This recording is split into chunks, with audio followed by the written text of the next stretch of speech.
ربنا ومولانا محمدا عبده ورسوله صلى الله تعالى عليه وعلى آله وصحبه وبارك وسلم تسليما كثيرا كثيرا. أما بعد فأعوذ بالله من الشيطان الرجيم. بسم الله الرحمن الرحيم. ما آتاكم الرسول فخذوه وما نهاكم عنه فانتهوا واتقوا الله إن الله شديد العقاب. وقال النبي الصادق المصدوق صلى الله عليه وسلم لا يؤمن أحدكم حتى يكون هواه تبعا لما جئت به أو كما قال عليه الصلاة والسلام. صدق الله مولانا العظيم وصدق رسوله النبي الأمي الكريم ونحن على ذلك لمن الشاهدين والشاكرين والحمد لله رب العالمین. خدا در انتظار حمد مانیست، محمد چشم بر راہ ثنا نیست. محمد حامل حمد خدا بس، خدا مدح آفری مصطفیٰ بس. محمد از تمی خواهم خدا را، خدایا از تو حب مصطفیٰ را. اللهم صل على محمد وعلى آل محمد كما صليت على إبراهيم وعلى آل إبراهيم إنك حميد مجيد. اللهم بارك على محمد وعلى آل محمد كما باركت على إبراهيم وعلى آل إبراهيم إنك حميد مجيد. আজ 4 জানুয়ারি 2018 ইংরেজি ঐতিহ্যবাহী বদরপুর মাদ্রাসা কর্তৃক আয়োজিত 2 দিন ব্যাপী ওয়াজ ও দোয়া মাহফিলের প্রথম দিবসের মাননীয় সভাপতি মুহতারাম হাজারাতে উলামা ইকরাম, সম্মানিত দ্বীনী ভাইয়েরা, আমার ছাত্র ও যুবক বন্ধুরা, কচিকাচা বাচ্চারা, পর্দার অন্তরালের মা ও বোনেরা, মানুষ কারো ওয়াজ শোনে, কারো আওয়াজ শোনে। যার ওয়াজ শোনে তার আওয়াজ চায় না, যার আওয়াজ শুনতে চায় সে কি ওয়াজ করলো না করলো সেদিকে দৃষ্টি দেয় না। আমি কোন দলের আমি নিজেই জানি না। আমি কি ওয়াজের দলের না আওয়াজের দলের আমার জানা নেই, কারণ আওয়াজ খুব একটা ভালো আমার মনে হয় না। ওয়াজ যে ভালো পারি না এটা আমি খুব ভালো করে জানি। ওয়াজ ভালো পারি না। ওয়াজ তো করতেন হযরত শাহ ইসমাইল শহীদ রহমতুল্লাহ আলাইহি, ওয়াজ করতেন। হযরত সৈয়দ আহমদ শহীদ বেরলভী রহমতুল্লাহ আলাইহির খলিফা, ওনার ডান হাত ছিলেন শাহ ইসমাইল শহীদ। বালাকোটের ময়দানে 2 জন একসঙ্গে শাহাদত বরণ করেছেন। এই 2 জন সৈয়দ আহমদ শহীদ বেরলভী রহমতুল্লাহ আলাইহি মিশকাত শরীফ পড়তে গেছেন, তো উস্তাদ বলছেন কিতাব খোলো, কিতাব খুলছেন। পড়ো, मैं तो कोई हरफ देखता नहीं, কোনো অক্ষর তো আমার চোখে ভাসে না। অন্য কিছু দেখতে দেয়, দেখে, কিন্তু যখনই মিশকাত শরীফ খুলে কোনো লেখা দেখে না। শাহ আব্দুল আজিজ মুহাদ্দিস দেহলভী রহমতুল্লাহ আলাইহির কাছে বিষয় পেশ করা হলো, উনি বললেন তোর পড়া লাগবে না। পড়া লাগবে না, আল্লাহ তোর ইলমে লাদুন্নি দান করে দেবে। সৈয়দ আহমদ শহীদ বেরলভী রহমতুল্লাহ আলাই তো এক মুনাজারা হয়েছে, সব বেদাতিরা ওনারে ঘিরে ধরছে। মুনাজারা উনি একা, বেদাতিরা কিতাবের গাঠি নিয়ে আসছে, বড় বড় প্রশ্ন করে। উনি প্রশ্ন শোনেন, চোখ বন্ধ করে কখনো ডাইন দিকে কাজ হন, মাথা সোজা করে জবাব দেন, আবার কখনো বাম দিকে কাজ হন, মাথা সোজা করেন, চোখ খুলেন, জবাব দেন। সব প্রশ্নের জবাব দিয়ে উনি জিতে গেছেন, ওরা হাইরে গেছে। বুখারী শরীফ, তিরমিজি শরীফ, বড় বড় হাদিসের কিতাবের জটিল জটিল হাদিস নিয়ে প্রশ্ন করে, ফিকহের মাসলা নিয়ে প্রশ্ন করে। উনি তো কোনো কিতাব পড়েন নাই। তো ওনার শাগরেদরা জিজ্ঞেস করে, পরে হযরত এগুলো কেমনে করলেন, আপনি তো পড়েন নাই? আমি তো জবাব দেইনি। বলে কে দিছে? বলে কে দিছে? যখনই হাদিসের কোনো প্রশ্ন করছে, চোখ বন্ধ করছি, দেখি ইমাম বুখারীর রূহ আমার ডান পাশে হাজির। বলে দিছে, জবাব দিছি। আর যখনই ফিকহের কোনো মাসলা আসছে, চোখ বন্ধ করে দেখি ইমাম আবু হানিফা আমার পাশে হাজির।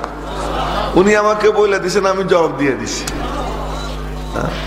এই সৈয়দ আহমদ শহীদ বেরলভী রহমতুল্লাহ আলাইহি শাগির্দ শাহ ইসমাইল শহীদ, উনার খলিফা, ওয়াজ করছেন এক মসজিদে প্রায় 2-2.5 ঘন্টা।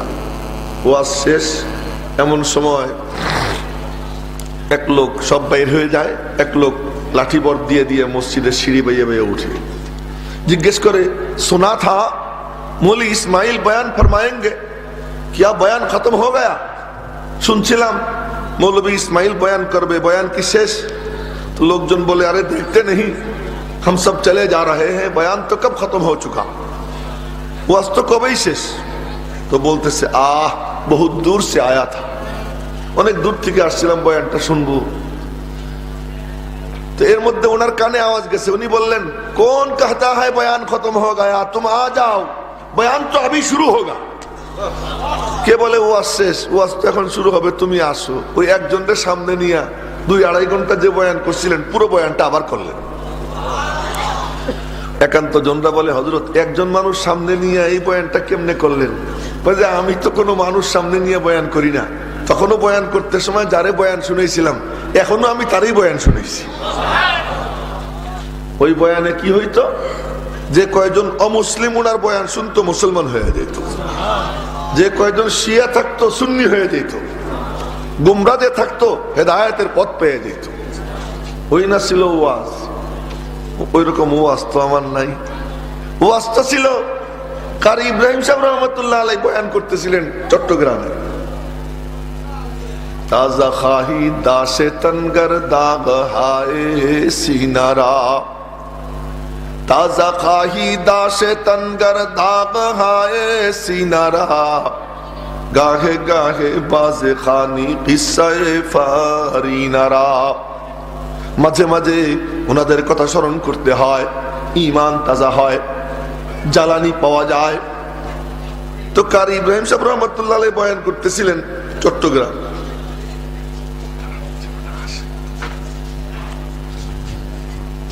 তো চট্টগ্রামের মানুষ নোয়াখালীকেও দেখতে পারে না, আপনারা জানেন কিনা জানি না, জাপানি বলে, জাপানি বলে, খুব তুচ্ছ তাচ্ছিল্য করে।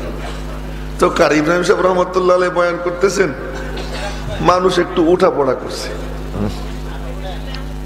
তো একজন গিয়ে কানে কানে বলে, হযরত মানুষ তো আপনার কথা বুঝতেছে না, উঠা পড়া করতেছে, বয়ান মুখতাসার করে দেন। উনি বললেন, তুই কি কস, হেতের আর ওয়াজ বোঝানো, আই তো দেখতেছি হেদায়েত খান দাইতেছে। উনি ওনার ভাষায় বলছেন, তুই কি বলিস, তারা আমার ওয়াজ বোঝে না, আমি তো দেখতেছি হেদায়েতের নূর মানুষের সিনায় সিনায় প্রবেশ করতেছে। বয়ান শেষ করে উঠছেন, ওই মজলিসে 200-250 লোক প্যান্ডেলের নিচে কান্দে গড়াগড়ি খায় আর জিকির করে, লা ইলাহা ইল্লাল্লাহ, লা ইলাহা ইল্লাল্লাহ, লা ইলাহা ইল্লাল্লাহ। न किताबों से नवाजू से नजर से पैदा, लेकिन दीन होता है बुजुर्गों की नजरों से पैदा। ওই না ছিল ওয়াজ, ওই না ছিল বয়ান। ওই বয়ান তো আমার নাই, এ সম্পর্কে আমি নিশ্চিত। তো ওয়াজ নাই, আওয়াজ আছে কিনা এটা আমি বলতে পারি না। কেউ কেউ বলে যে হ্যাঁ আওয়াজটা শুনতে ভালোই লাগে, এটা শুনছি মাঝে মাঝে। কেউ কেউ বলে আওয়াজ শুনতে ভালো লাগে। তা আওয়াজ শুনতে যদি ভালো লাগে, সে আওয়াজও এখন নাই, গলা ভাঙ্গা। আজ 3-4 দিন যাবো ওয়াজও নাই, আওয়াজও নাই। মাঝামাঝি একটা পথ অবলম্বন তো করাই লাগে। মনে মনে ভাবলাম একটা মাঝামাঝি পথ অবলম্বন করব।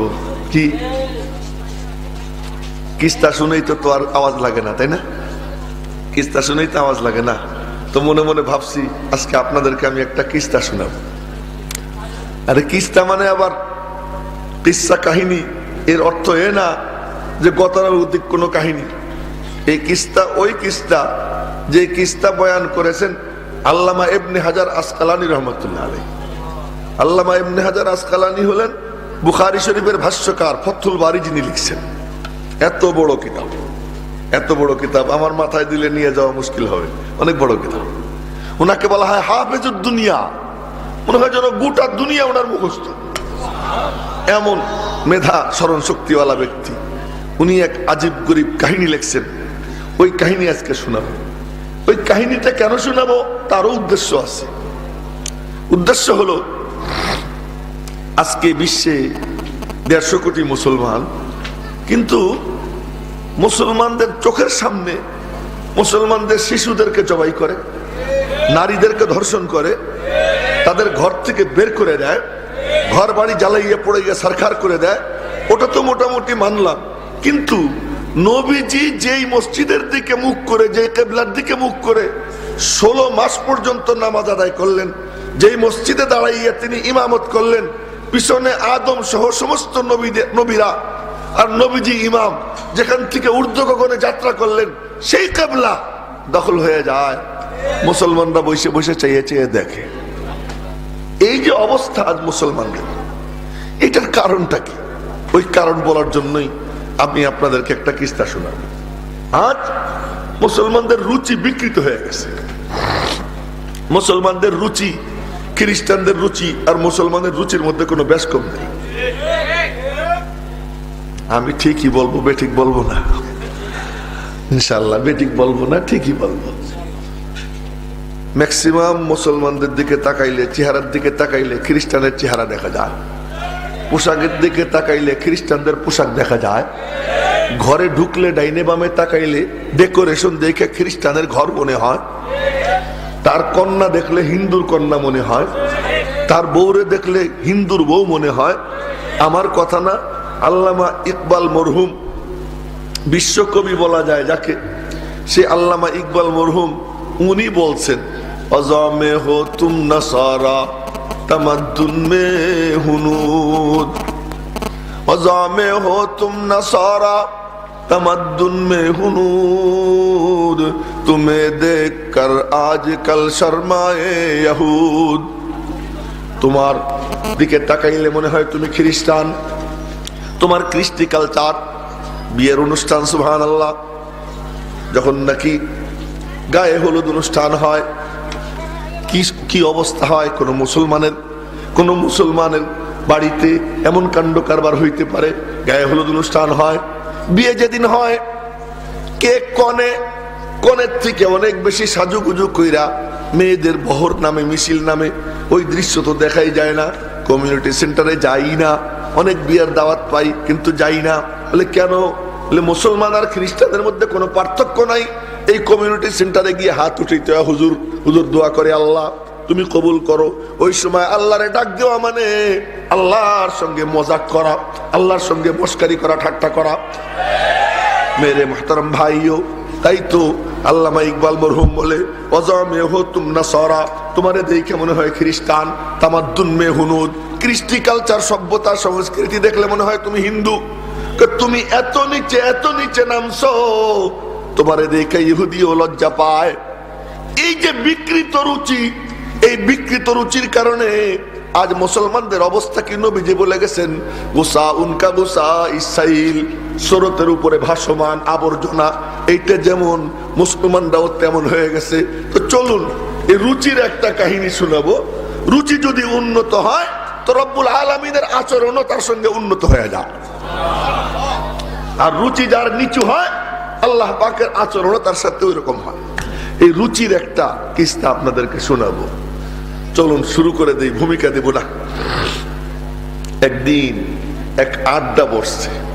এই আড্ডার মধ্যমণি ফখরে রসুল মাওলায়ে কুল হাদিয়ে সুবুল ইমামুল আম্বিয়া জনাবে মুহাম্মদুর রাসূলুল্লাহ সাল্লাল্লাহু আলাইহি ওয়াসাল্লাম, বলেন না সাল্লাল্লাহু আলাইহি ওয়াসাল্লাম। এই আড্ডার মধ্যমণি নবীজি। এই আড্ডার অনেক সদস্য, তার মধ্যে উল্লেখযোগ্য চার সদস্যের নাম নেই। সবচেয়ে উল্লেখযোগ্য 4 সদস্য কে? আবু বকর সিদ্দিক, ওমরে ফারুক, উসমানে গনি, আলিউল মুর্তাজা রাদিয়াল্লাহু আনহুম আজমাইন সহ আরো অনেক সাহাবী, খাস সাহাবী, সব না, খাস সাহাবী। এদেরকে নিয়ে এক আড্ডা। ওই আড্ডার মধ্যমণি নবীজি। গল্প শুরু হয়। এই আড্ডার সদস্যরা কেমন, এক একজনের কথা একটু একটু বলে নেই, একটু অল্প অল্প, বেশি বলবো না। মধ্যমণি যিনি, তিনি কেমন? তিনি হলেন এমন, আল্লাহ পাক তাকে বানাইছেন প্রেম দিয়া, জিন্দেগি ভর তার সঙ্গে আচরণ করছেন প্রেমের। যাবার যখন টাইম হয়, রব্বুল আলামিন বলছেন সবখানে আমার হুকুম চলে, মাহবুব তোমার ব্যাপারে কোনো হুকুম চলবে না, তুমি যা চাবা তাই হবে। যখন সৃজন হয়, নবীজিকে আল্লাহ বানান। কেমনে বানাইছেন? তো হযরত নবীজি বসা, হাসান ইবনে সাবিত রাদিয়াল্লাহু তাআলা আনহু পাশে দাঁড়িয়ে বলে, ইয়া রাসূলুল্লাহ, আমি আর বসে গেলেই তো ভালো হয় না? বসে গেলেই ভালো হয়, মজা হবে না? লম্বা কাহিনী কিন্তু, কিস্তা ছোট না, অনেক লম্বা গল্প। আল্লাহ জানে বইলে শেষ করতে পারবো কিনা। তো নবীজি বসা, হাসান ইবনে সাবিত পাশে দাঁড়ানো, দাঁড়িয়ে বলতেছে, ইয়া রাসূলুল্লাহ। কি হাসান?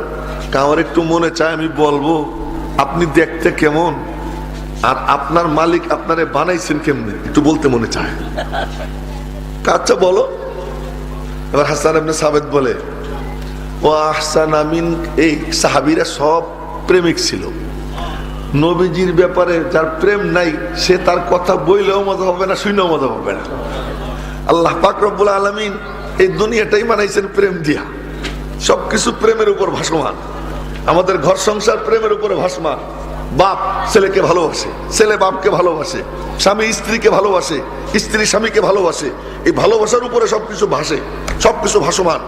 জন্য প্রেম নাই যেখানে, ওখানে কোনো কিছুর মধ্যে কোনো মজা পাওয়া যায় না। এখন আমি যে গল্প বলবো, এটা যার প্রেম আছে সে শুনে মজা পাবে, যার প্রেম নাই ওর কাছে মনে হবে কি খামাখা গল্প গুজব। চলেন, হযরত হাসান ইবনে সাবিত রাদিয়াল্লাহু তাআলা আনহু নবীজির দিকে তাকাইয়া বলতেছেন, আপনার আল্লাহ বানাইছেন কেমনে আমার বলতে মনে চায়, আর আপনি দেখতে কেমন তাও একটু বলি শোনেন। বল। হাসান বলে, ও আহসানা মিনকা লাম তারা কাত্তু আইনি ওয়া আজমালা মিনকা লাম তালিদিন নিসাউ। আপনার থেকে সুন্দর আমার 2 নয়ন কখনো কাউকে দেখেনি, আপনার থেকে সুশ্রী কোন নারী কোন সন্তান প্রসব করেনি। হাসানের কথা কতটা বাস্তব, এ ভলিউম একটু কমাই দাও। হাসানের কথা কতটা বাস্তব সাহাবীরা সাধারণত হাদিসে পাবেন, আপনারা দেখবেন ইয়াতালাআলু ওয়াজহুহু তালাআলুল কামারি লাইলাতাল বদর। এই বদরপুর, এজন্য বদর নাম চলে আসলো। ইয়াতালাআলু ওয়াজহুহু তালাআলুল কামারি লাইলাতাল বদর। পূর্ণিমার রজনীতে চাঁদ যেমন ঝলমল করে, আপনার চেহারা সব সময় ওই রকম ঝলমল করতে থাকে।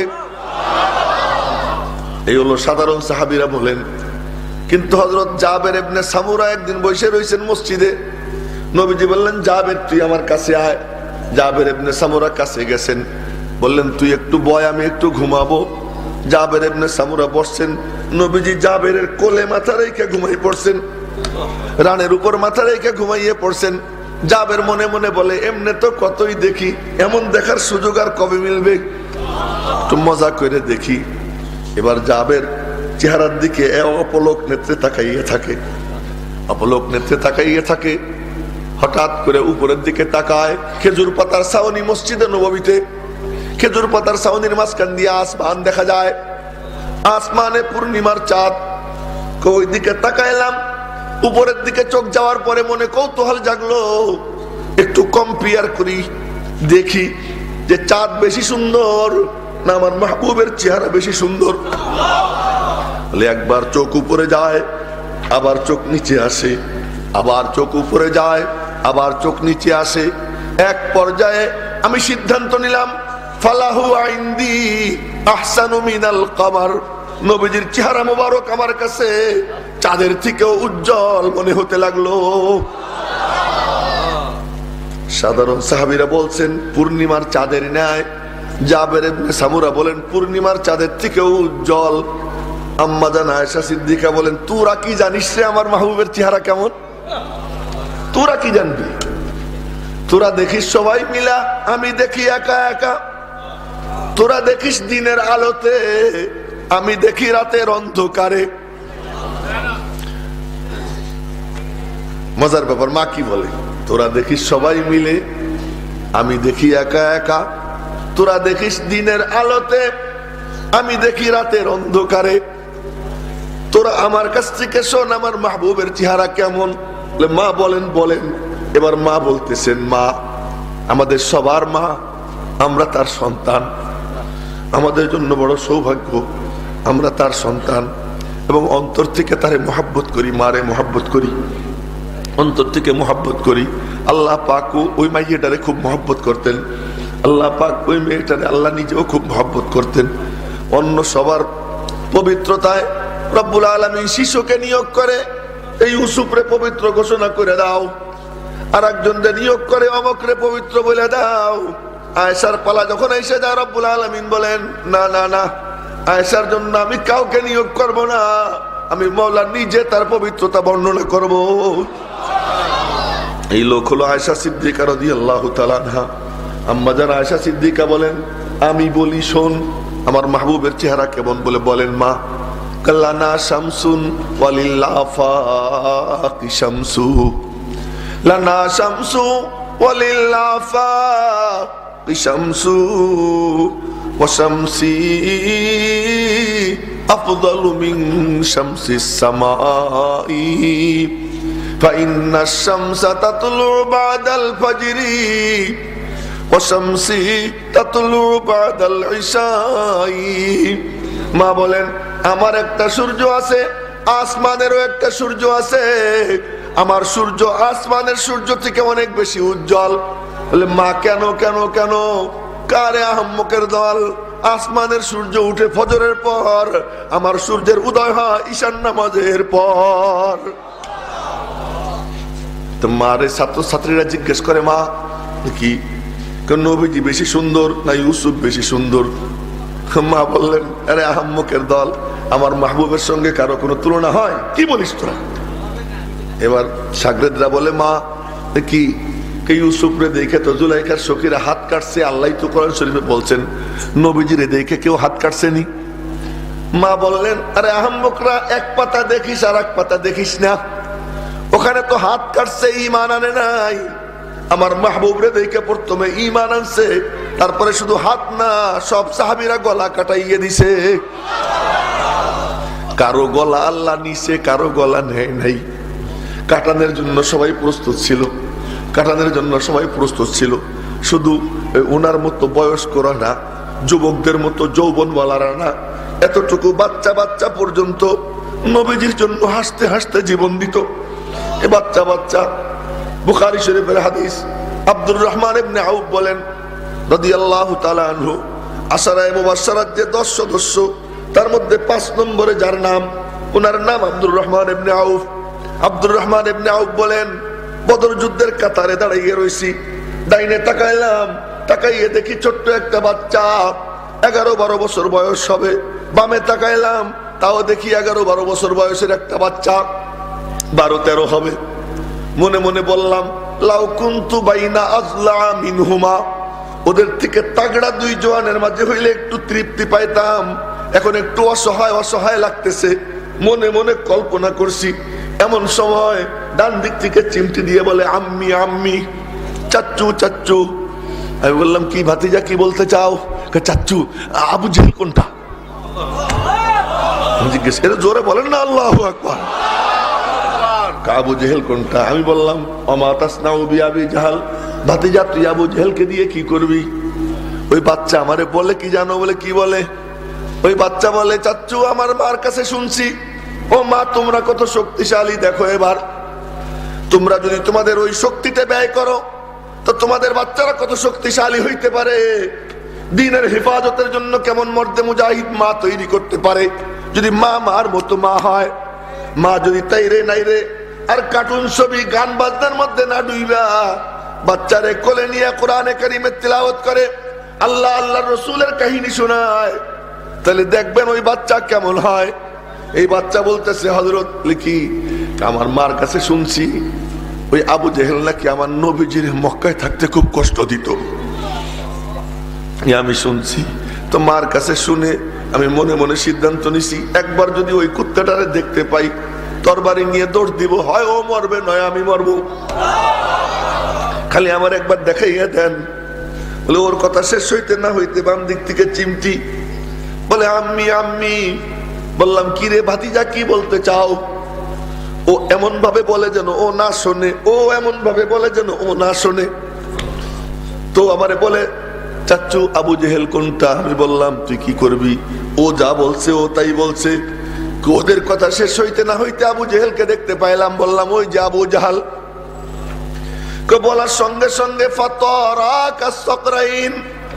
বাস পাখি যেমন উড়াল দেয় ওই দুইজনের কোপ উড়াল দিল। একজন আবু জেহেলের ঘোড়ার থেকে ঘোড়ার পায়ে কোপ মারছে, ঘোড়া পড়ে গেছে, আর একজন আবু জেহেলের গলায় কোপ দিছে। আল্লাহ পাক দেখাইলেন আবু জেহেলরে মারার জন্য আলীর মতো বাহাদুর আমি ব্যবহার করে নেই।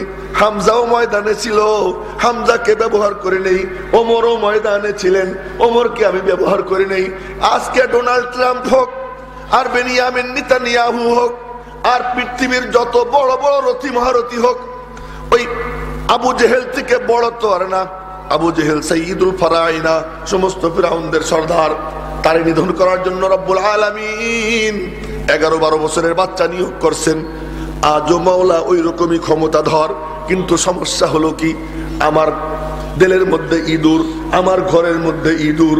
রব্বুল আলামিনের নুসরত পাওয়ার জন্য যে যোগ্যতা দরকার ওই যোগ্যতা মুসলমানরা হারাই ফেলছে। আমি হুঙ্কার দেই, আমি এই করব সেই করব, ছিঁড়ে ফেলাবো। ছিঁড়ে ফেলানোর সামর্থ্য তো আমার নাই। ছিঁড়তে তখন পারি যখন মাওলা সঙ্গে থাকেন। মাওলা যখন সঙ্গে থাকেন না, মুসলমানরা কিছুই করতে পারে না। মেরে মুহতারাম ভাইও, সেই কথাটা বলতেছি। দেখেন রব্বুল আলামিন সঙ্গে আছেন তো কি হয়ে যায়। একজন ঘোড়ার পায়ের থেকে কোপ দিছে, আর একজন গর্দানে কোপ দেয়। আবু জেহেল পড়ে গেছে। দুইজন মনে মনে বলে, দৌড়ে গিয়ে নবীজিরে বলবো আবু জেহেলরে মারছি, আবু জেহেলরে মারছি বলবো, আর নবীজি মুস্কি হাসি দিবেন, নবীজির হাসি দেখবো। এই মনে মনে বলে দুইজন দৌড় দেয়। যখন দুইজন দৌড় দিছে, আবু জেহেলের ছেলে ইকরিমা তখনও মুসলমান হন নাই, পরে তিনি মুসলমান হয়ে গেছেন। ইকরিমা উনি তরবারি দিয়ে একটা ছেলের হাতে কোপ দিছেন, হাত কাটছে কিন্তু হাত খসে নাই, চামড়ায় ঝুলে রইছে। ওই ঝুলতেছে। ওই বাচ্চা একবারও উহ আহ করে না, একবারও ও মা ও বাবা কয়ে ডাক দেয় না। ও মজা পাইতেছে, হাত ঝুলতেছে। এক হাতে তরবারি নিয়া দুই ভাই নবীজির সামনে যায়। নবীজির সামনে গিয়া বলে, ইয়া রাসূলুল্লাহ, কি কত কাতালতু আবা জাহাল, আবু জেহেলকে আমি হত্যা করছি। ও বলে কি, ও না আনা কাতালতু, আমি মারছি। ও বলে, ও না আমি মারছি। দুইজনের মধ্যে ঝগড়া। নবীজি বললেন, তোমাদের তরবারি দেখাও। তরবারি দেখছেন, তরবারি পরীক্ষা করে দেখেন, একটা ঘোড়ার রক্ত আর একটা মানুষের রক্ত। হয়তো মনে মনে ভাবছেন, বলবেন তুই আবু জেহেল রে মারছিস, তুই ঘোড়া মারছিস। রব্বুল আলামিন ডাক দিছে, মাহবুব। জি মালিক। না না না, এই বাচ্চা দুইটা তোমার মুখের একটু হাসি দেখার জন্য, তোমার একটু মুস্কি হাসি দেখার জন্য, তোমারে খুশি করার জন্য জীবন বাজি রেখা তোমার শত্রুকে মারতে গেছে। আমি মাওলা ফয়সালা করে ফেলেছি, দুইজনই আবু জেহেলের হত্যাকারী। নবীজি বললেন, নবীজির জুবান দিয়ে ঘোষণা হয়, কেলা কুমা কাতালাহু, তোমরা দুইজনই আবু জেহেলকে মারছো। এরপরে বললেন, তুমি গনিমতের মাল পাবা, তুমি পাবা না। ওরা মনে মনে বলে, ঘোড়ার ডিমের গনিমতের মাল দিয়ে কি করব? আমি তো আপনার মুখের হাসি দেখছি, আমার আর কিচ্ছু দরকার নাই। নবীজির মুখের হাসি দেখে ফেলছি, গনিমতের মাল দিয়ে কি করব? এক হাত নিয়ে দৌড় দেয়, এক হাত ঝুলতেছে, ওই যুদ্ধ করতে যাবে, এখন দেখে হাতটা সমস্যা সৃষ্টি করে, হাত জমিনে রাইখা হাতের তালুর উপরে পায়ের পাতা রাখছে, হাতের তালুর উপর পায়ের পাতা রাখে, মাথা উপরের দিকে টান দেয়, হাত ছিঁড়া জমিনে পড়ে যায়, হাত ছিঁড়া জমিনে পড়ে যায়, এক হাত দিয়ে যুদ্ধ করতে করতে শহীদ হয়ে যায়। মেরে মোহতারাম ভাইও, আম্মা যারা আয়েশা সিদ্দিকা বলেন, আরে ওখানে তো শুধু হাত কাটছে, ঈমান আনে নাই।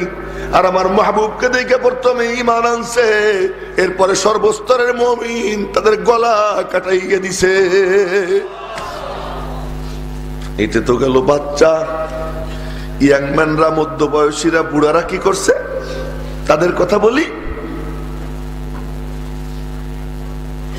বদর যুদ্ধে রওনা হবেন, বের হয়েছিলেন লুট করার জন্য। রাস্তায় গিয়ে খবর পাইলেন আবু জেহেল শতল বলে আইসে গেছে। তো নবীজি বললেন, তোমরা আমারে পরামর্শ দাও। তো আবু বকর সিদ্দিক বললেন, ইয়া রাসূলুল্লাহ, আল্লাহর উপর ভরসা করে রওনা দেন। নবীজি বললেন, পরামর্শ দাও। ওমর বললেন, চলুন যাই, আল্লাহ ভরসা। নবীজি বললেন, পরামর্শ দাও। হযরত মিকদাদ দাঁড়িয়ে বললেন, ইয়া রাসূলুল্লাহ, কি পরামর্শ চান? আপনি কি দুশ্চিন্তায় আছেননি? আমরা আপনারে ফেলাইয়া ময়দান থেকে চলে আসব? আমরা কি মুসার উম্মত কি? আমরা তো মুসার উম্মত না। মুসার উম্মত যেমন মুসাকে বলছিলেন, ইযহাব আনতা ওয়া রাব্বুক, যান আপনি আর আপনার রব, ফাকাতিলা, আপনারা দুইজন মারামারি করেন, ইন্না হাহুনা কাঈদুন, আমরা এখানেই বসে থাকবো, আমরা যাব না। আমরা কিন্তু তারা না। আমরা কারা জানেননি? নবীজি বললেন, বলো বলো তোমরা কারা? হযরত মিকদাদ বললেন, আমরা হলাম তারা। ওয়ালাকিন্না নুকাতিলু আইয়ামিনিকা ওয়া আন শিমালিকা ওয়া আন আমামিকা ওয়া আন খালফিকা ওয়ালাউ আমারতানা আন নারকাবা ইলা বারকিল গামাত লা রাকিবনা ইলাইহা। বলে, ইয়া রাসূলুল্লাহ, আমরা হলাম তারা যারা আপনার সামনে থেকে যুদ্ধ করব, আপনার বায়ে ডাইনে থেকে যুদ্ধ করব, আপনার বায়ে থেকে যুদ্ধ করব, আমাদের বুকে তীর নিব, আপনার পর্যন্ত তীর পৌঁছতে দিব না। আমরা আপনার চতুর্দিকে থেকে আমরা জিহাদ করব, আল্লাহর রাস্তায় জীবন দিব। আপনি আমাদেরকে অগ্নিকুণ্ডে ঝাঁপ দিতে বললে অগ্নিকুণ্ডে ঝাঁপ দিব। দুর্গম রাস্তা বার কেদেমাত, ওখানেও যদি যাইতে বলেন ওখানেও যাব। আপনি কোনো চিন্তা করেন না। খুশিতে নবীজির প্রতি লোমকূপের গোড়া দিয়ে আনন্দ ঠিকরে বের হইতেছিল। উনার ভাষণের পরে নবীজি বললেন, পরামর্শ দাও। আনসারী সাহাবী দাঁড়াইয়া বললেন, ও বুঝছি, সব তো মুহাজিররা পরামর্শ দিছে, আমরা আনসাররা বলিনি, এই জন্যই পরামর্শ চাইতেছেন, বুঝতে পারছি। তা আপনি কি মনে করছেন? আপনার হাতে যেদিন হাত দিছি সেদিন সবই আপনারে দিয়ে দিছি, আপনার জন্য সব কোরবান করব, চলুন। নবীজি জিহাদের ময়দানে গেছেন, বদরের ময়দানে। এ তো গেল ওখানকার মানসিকতা। বাস্তবে কি হয়? উহুদের যুদ্ধের সময় আব্দুল্লাহ ইবনে কামিয়া নবীজির টুপির মধ্যে পাথর মারছে। লোহার টুপি ভাঙ্গা, লোহার টুপির রিং কপালের ডান সাইড দিয়ে ঢুকে গেছে। কপাল মুবারক ক্ষত বিক্ষত হয়ে গেছে, রক্তাক্ত হয়ে গেছে। নবীজি বেহুশ হয়ে গর্তের মধ্যে পড়ে রয়েছেন। অনেকক্ষণ পরে জানা গেছে না, নবীজি জিন্দা আছেন। গর্তের থেকে উঠানো হয়েছে। কাফেররা দেখি, আরে আমাদের আসল কাম তো হয়নি, মারতে হবে এইটারে। চতুর্দিক থেকে তীর মারা শুরু করে, ঢাল নাই, কিচ্ছু নাই। সাহাবীরা বলে, ইয়া রাসূলুল্লাহ, আপনি ঘাবড়াবেন না, ওই তীর আসতেছে আমাদের কাছে, স্টিলের ঢাল নাই, লোহার ঢাল নাই, বেতের ঢাল নাই, কিন্তু ঢালের কোনো অভাব নাই। নবীজি বললেন, কোথায় ঢাল? আমার বুক আপনার জন্য ঢাল, আমার বুক আপনার জন্য ঢাল। নবীজিকে মাঝখানে দাঁড় করায়, মানব বর্ম রচনা করে, চতুর্দিক থেকে তীর আসে, এক এক সাহাবীর বুকে লাগে, ওই তীরের দিকে তাকায় না, ঘাড়ের উপর দিয়ে চোখ দিয়ে নবীজির দিকে তাকায়। তাকাইয়ে বলে, লা তুশরিফ ইয়া রাসূলুল্লাহ, হে আল্লাহর রাসূল, মাথা উঁচু করবেন না। ইউসিবুকা সাহমুম মিন সিহামিল কওম, ওদের কোন তীর আপনার গায়ে লাগতে পারে, আপনার টেনশনের কি আছে? এই যে আমার বুক আছে না, নাহরি দুনা নাহরিকা ইয়া রাসূলুল্লাহ, আমার সিনা আপনার হেফাজতের জন্য আমি ঢাল বানাইয়ে দিছি। আম্মা জান আয়েশা সিদ্দিকা বলেন, ওখানে তো হাত কাটছে, এখানে তো প্রথমে ঈমান আনছে, তারপরে গলা পর্যন্ত কাটাইয়ে দিছে। আম্মা জান আয়েশা সিদ্দিকার কথা কত বাস্তব। মা বলেন, যারে নবীজি আল্লাহর পরে যিনি সবচেয়ে সুন্দর তিনি হলেন জনাবে মুহাম্মদুর রাসূলুল্লাহ সাল্লাল্লাহু আলাইহি ওয়াসাল্লাম। তো হাসান বলে, ওয়া আহসানা মিন কালাম তারাকাতু আইনি, আপনার থেকে সুন্দর আমার দুই নয়ন কখনো কাউকে দেখেনি। এরপর যা বলছে ওইটাই না শোনার জিনিস। বলে কি কয়, খুলিকতা মুবাররাম মিন কুল্লি আইবিন কান্নাকা কদ খুলিকতা কামা তাশাউ, আপনাকে সৃজন করা হয়েছে সব দোষ ত্রুটি থেকে পবিত্র অবস্থায়। আমার মন বলে, আল্লাহ পাক আসমান বানাইছেন কোন দিয়া, জমিন বানাইছেন কোন দিয়া, পাহাড় বানাইছেন কোন দিয়া, চন্দ্র সূর্য উজ্জ্বল করেছেন কোন দিয়া, কুল মখলুকাতকে বানাইছেন কোন দিয়া, জিব্রাইলকে বানাইছেন কোন দিয়া। জিব্রাইল কত বড়, আসমান জমিনের মাঝখানে বসছে। জিব্রাইলের মাথা এত বড় যে জমিন থেকে আসমান দেখা যায় না মাথার কারণে, এত বড় জিব্রাইল। এটা বুখারী শরীফের হাদিসে আসছে। আজরাইল এত বড় 20 কোটি বর্গ মাইলের ইয়ার জমি, এই জমির উপরে একটা থাবা দিছে, এক থাবায় সব খাল তুলে নিয়ে আসছে। এক থাবা, একটু বলবেন না আল্লাহু আকবার। এত বড় বড় মখলুক, এ সব মাওলা কোন দিয়ে বানাইছে? আদমকেও কোন দিয়ে বানাইছেন, ইব্রাহিমকেও কোন দিয়ে বানাইছেন, সব নবীদেরকে কোন দিয়ে বানাইছেন, সব মানুষ কোন দিয়ে বানাইছেন, আরশে আজিমকে কোন দিয়ে উঁচু করছেন, আরশের উপরে কুরসি, ওই কুরসিকেও কোন দিয়ে বানাইছেন। রব্বুল আলামিন বলেন, ইন্নামা আমরুহু ইযা আরাদা শাইআন আইয়াকুলা লাহু কুন ফায়াকুন। আমার সবকিছু কোন কোন কোন, আর কিচ্ছু না। মানুষও কোন, ইন্না মাসালা ঈসা ইনদাল্লাহ কামাসালি আদম খালাকাহু মিন তুরাব সুম্মা ক্বালা লাহু কুন ফায়াকুন। সব নবীদেরকেও কোন দিয়ে বানাইছি, আলবাত্তা এতটুকু পার্থক্য, সমস্ত কিছু শুধু কোন। মানুষ কোনের সাথে সাথেও রব্বুল আলামিনের কুদরতি হাতের ছোঁয়া পাইছে, বলেন না আলহামদুলিল্লাহ। সব শুধু কোন পাইছে। আর আব্বাজান আদমের চুলের গুড়ার থেকে নিয়ে থুতনি, 2 কানের লতির মাঝের জায়গা রব্বুল আলামিনের কুদরতি হাতের ছোঁয়া পায়। এই জন্য আমি আপনি গর্বিত। আমাদের এই গর্ব অহংকার, আমার মুখ ওই মুখ যেই মুখে রব্বুল আলামিনের হাতের ছোঁয়া লেগে রইছে।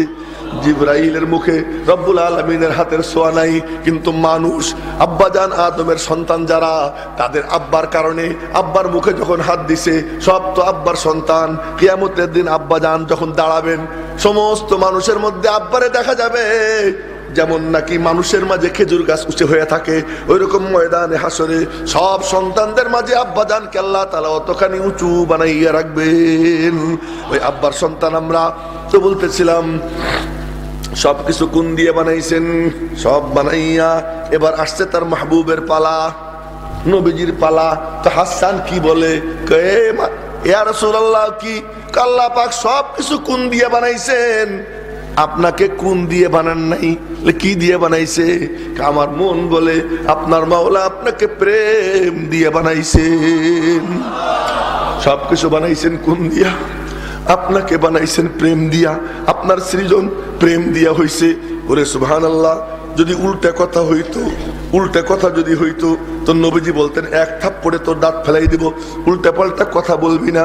ছোট্ট বাচ্চা মেয়ে বদর যুদ্ধের শহীদদের শোক গাথা গাইতেছিল। ওই শোক গাথা গাইতে গিয়া একটা মেয়ে, বাচ্চা মেয়ে, শুধু এতটুকু বলছিল, অফিনা নবিয়ুন ইয়ালামু মা ফি গাদিন, আমাদের মাঝে আছেন এমন নবী যিনি জানেন কি হবে আগামী দিন। এতটুকু বলার সঙ্গে সঙ্গে নবীজি বললেন, দাই হাদিহি, এই কথাটা বাদ দে, ওয়াকুলি মা কুনতি তাকুলিন, যা বলতেছিলি তাই বল। বাচ্চারে বলতে দেন নাই। হাসান বলবে উল্টা কথা নবীজির সামনে, কোশ্চিন কালেও সম্ভব না। নবীজি শুনছেন, সমর্থন করছেন, অতএব বোঝা গেল নবীজি স্বীকার করে নিছেন। আল্লাহ পাক রব্বুল আলামিন নবীজিকে প্রেম দিয়ে বানাইছেন। সবখানে হুকুম, নবীজির ব্যাপারে প্রেম। প্রেমের সাইজটা দেখেন না, প্রেমের ধরনটা দেখেন। রব্বুল আলামিন বলেন কি, ফালা ওয়া রাব্বিকা, তোমার রব্বের কসম। নবীজিরে বলতেছেন তোমার রব্বের কসম। তার মানে মনে হয় যেন রব আলাদা কেউ না, রব বুঝি আলাদা কেউ না। না কয় ফালা ওয়া রাব্বিকা, তোমার রব্বের কসম। আল্লাহ পাক তার প্রেমের নিদর্শন দেয় কি, ওয়াশ-শামসি ওয়া দুহাহা, আমার মাহবুবের চেহারার কসম, ওয়াল লাইলি ইযা সাজা, আমার মাহবুবের চুলের কসম, আলাম নাশরাহ লাকা সাদরাক, আমি কি তোমার সিনা খুলে দেই নাই? ওয়া রাফা'না লাকা যিকরাক, তোমার জিকিরকে কি উঁচু করে নেই? আল্লাহ পাক রব্বুল আলামিন বলেন, নাযালা বিহির রূহুল আমিন আলা কলবিকা, তোমার কলব, তো নবীজির কলব, নবীজির চুল, নবীজির চেহারা, আল্লাহ আল্লাহ, নবীজির জুবান, এক একটা অঙ্গের আলোচনা মাওলা কোরআনে কারিমে আলাদা আলাদা করেন। কেমন প্রেমের প্রেম! রব্বুল আলামিন কসম খান, লা উকসিমু বিহাদাল বালাদ ওয়া আনতা হিল্লুম বিহাদাল বালাদ। লা, না না না, লা মানে কি? না, লা উকসিমু, কসম খাই না, না না না, লা মানে না, এই লা এইখানে কি? এটা অতিরিক্ত। উকসিমু বিহাদাল বালাদ, উকসিমু বিহাদাল বালাদ, এই নগরীর কসম খাই। এখন তোরা মনে মনে বলবি, আল্লাহ বলেন তোরা মনে মনে বলবি এই মক্কা নগরীর কসম আল্লাহ এই জন্য খায় যে মক্কায় আল্লাহর ঘর। রব্বুল আলামিন বলেন, না না না, এটা হলো লা, না না না, এইটা না, যে মক্কায় আমার ঘর। মক্কার কসম কি জন্য খাই জানো? বলে কি জন্য? ওয়া আনতা হিল্লুম বিহাযাল বালাদ, মক্কার কসম এজন্য খাই যে মক্কার অলি গলিতে আমি আমার মাহবুবকে ঘুরতে দেখতে পাই। দেখছেন নি তামাশা? রব্বুল আলামিনের প্রেমটা কি! আল্লাহু আকবার! রব্বুল আলামিনের প্রেমটা কি! পরে বলতেছি প্রেমের কাণ্ড কারবার কেমন চলে। এ তো হলো সৃজন হয় প্রেম দিয়া, সৃজন হয় প্রেম দিয়া। এরপর নবীজির সঙ্গে আম্মা জান আয়েশা সিদ্দিকা ঘর সংসার করেন 9 বছর, মোট 9 বছর দাম্পত্য জীবন কাটান।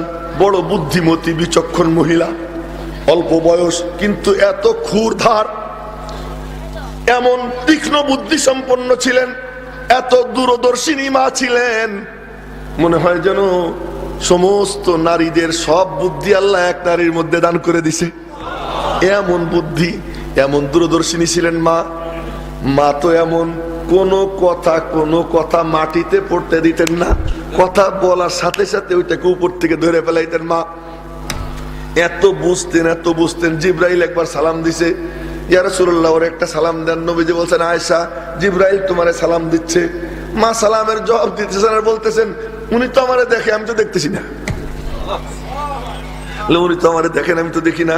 মা আয়েশা সিদ্দিকা রাদিয়াল্লাহু তাআলা আনহা তো নবীজির সঙ্গে ঘর সংসার করছেন দীর্ঘ 9 বছর।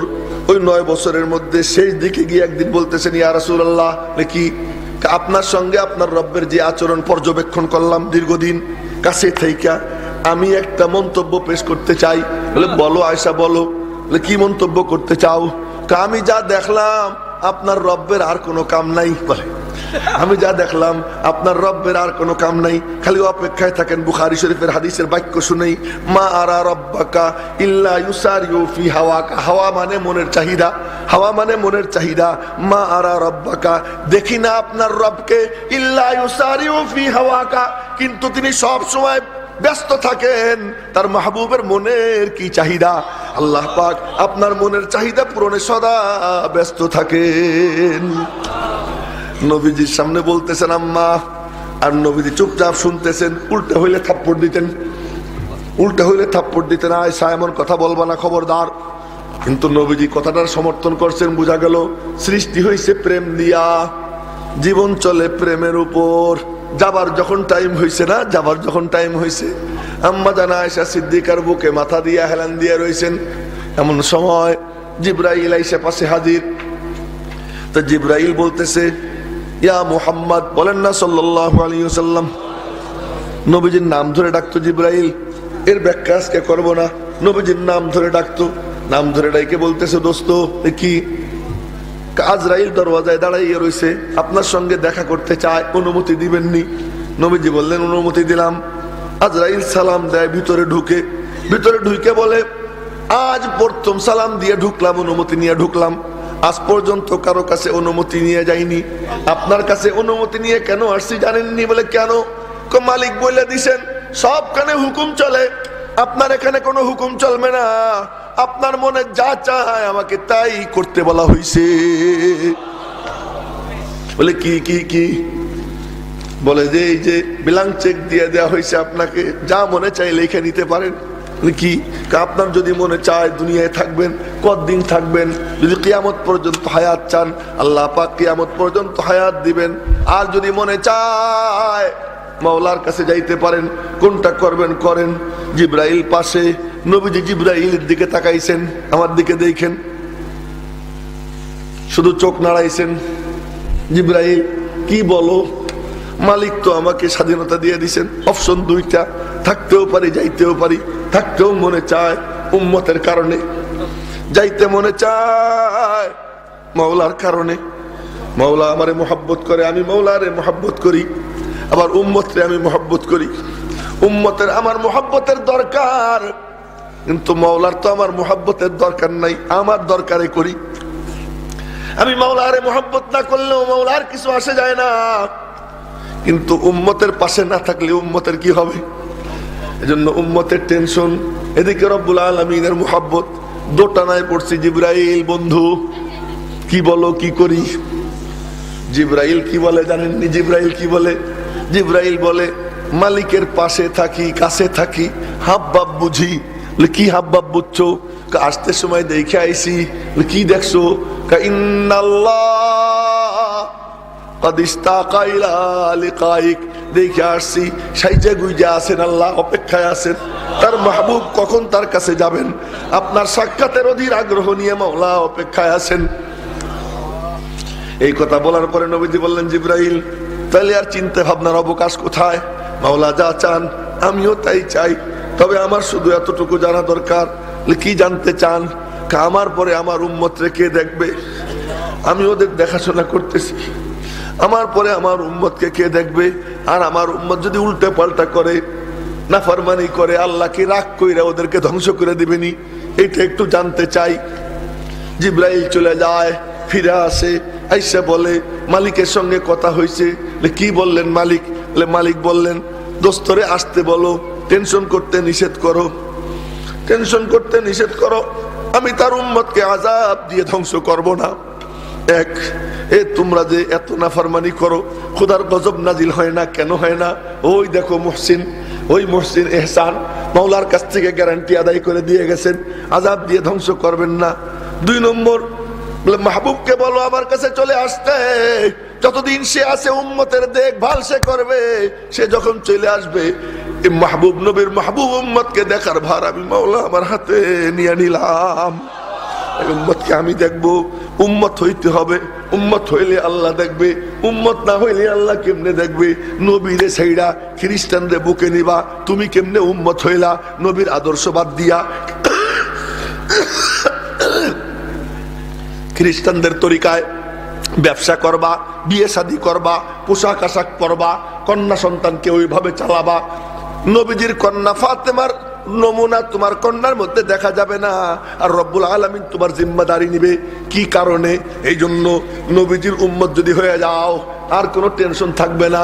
যখন জিব্রাইল বললেন যে আল্লাহ পাক এই উম্মতের ভার তার কুদরতি হাতে নিয়ে নিছেন, নবীজি বললেন তাইলে আমার আর কোনো টেনশন নাই। সঙ্গে সঙ্গে হাত উপরে উঠেছেন, হাত উপরে উঠেছেন। তখন মনে হইতেছিল যেন সাত আসমানের পর্দা সরে গেছে। রব্বুল আলামিনের দিকে তাকাইতেছেন, তাকাইয়া হাত উপরে উঠিয়ে বললেন আল্লাহুম্মার রফিকাল আলা, হে আল্লাহ আমি তোমার মিলন চাই, সর্বশ্রেষ্ঠ বন্ধুর মিলন চাই। একবার, দুইবার, তিনবার বলতে না বলতে হাত মুবারক জমিনে পড়ে গেছে।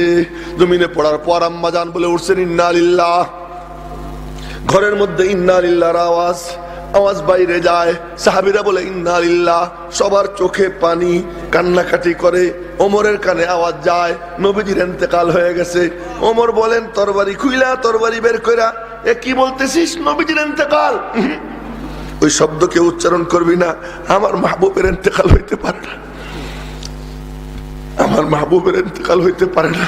মুসা আলাইহিস সালাম তুর পাহাড়ে রব্বুল আলামিনের সঙ্গে সাক্ষাৎ করতে গিয়া নূরের তাজাল্লি বরদাস্ত করতে পারেন নাই, বেহুশ হয়ে পড়েছিলেন।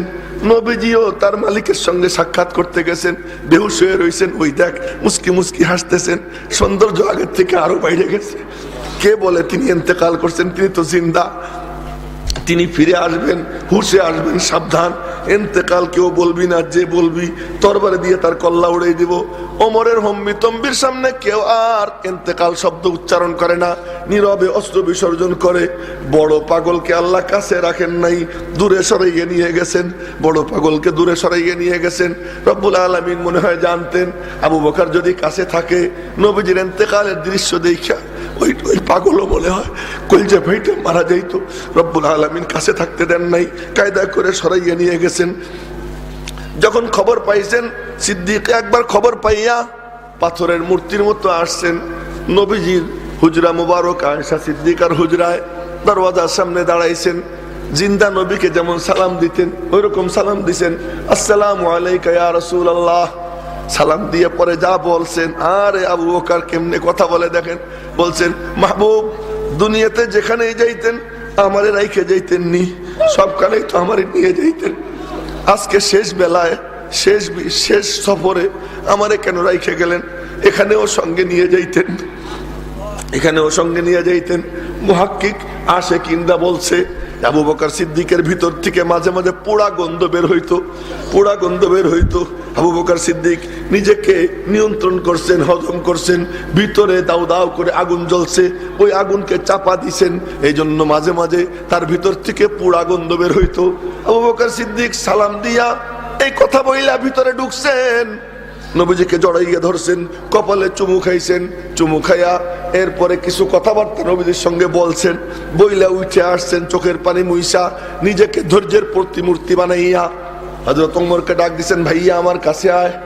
বড় ভাই যেমন ছোট ভাইকে বুকে নিয়ে সান্ত্বনা দেয়, সিদ্দিক একবার হযরত ফারুক আজমকে বুকের মধ্যে নিয়া এরপরে খুতবা পাঠ করে।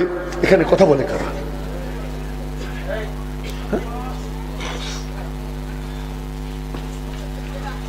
খুতবা পাঠ করে আয়াতে কারিমা তিলাওয়াত করছেন, ইন্নাকা মাইত ওয়া ইন্নাহুম মাইতুন সুম্মা ইন্নাকুম ইয়াওমাল কিয়ামাতি ইনদা রাব্বিকুম তাখতাসিমুন।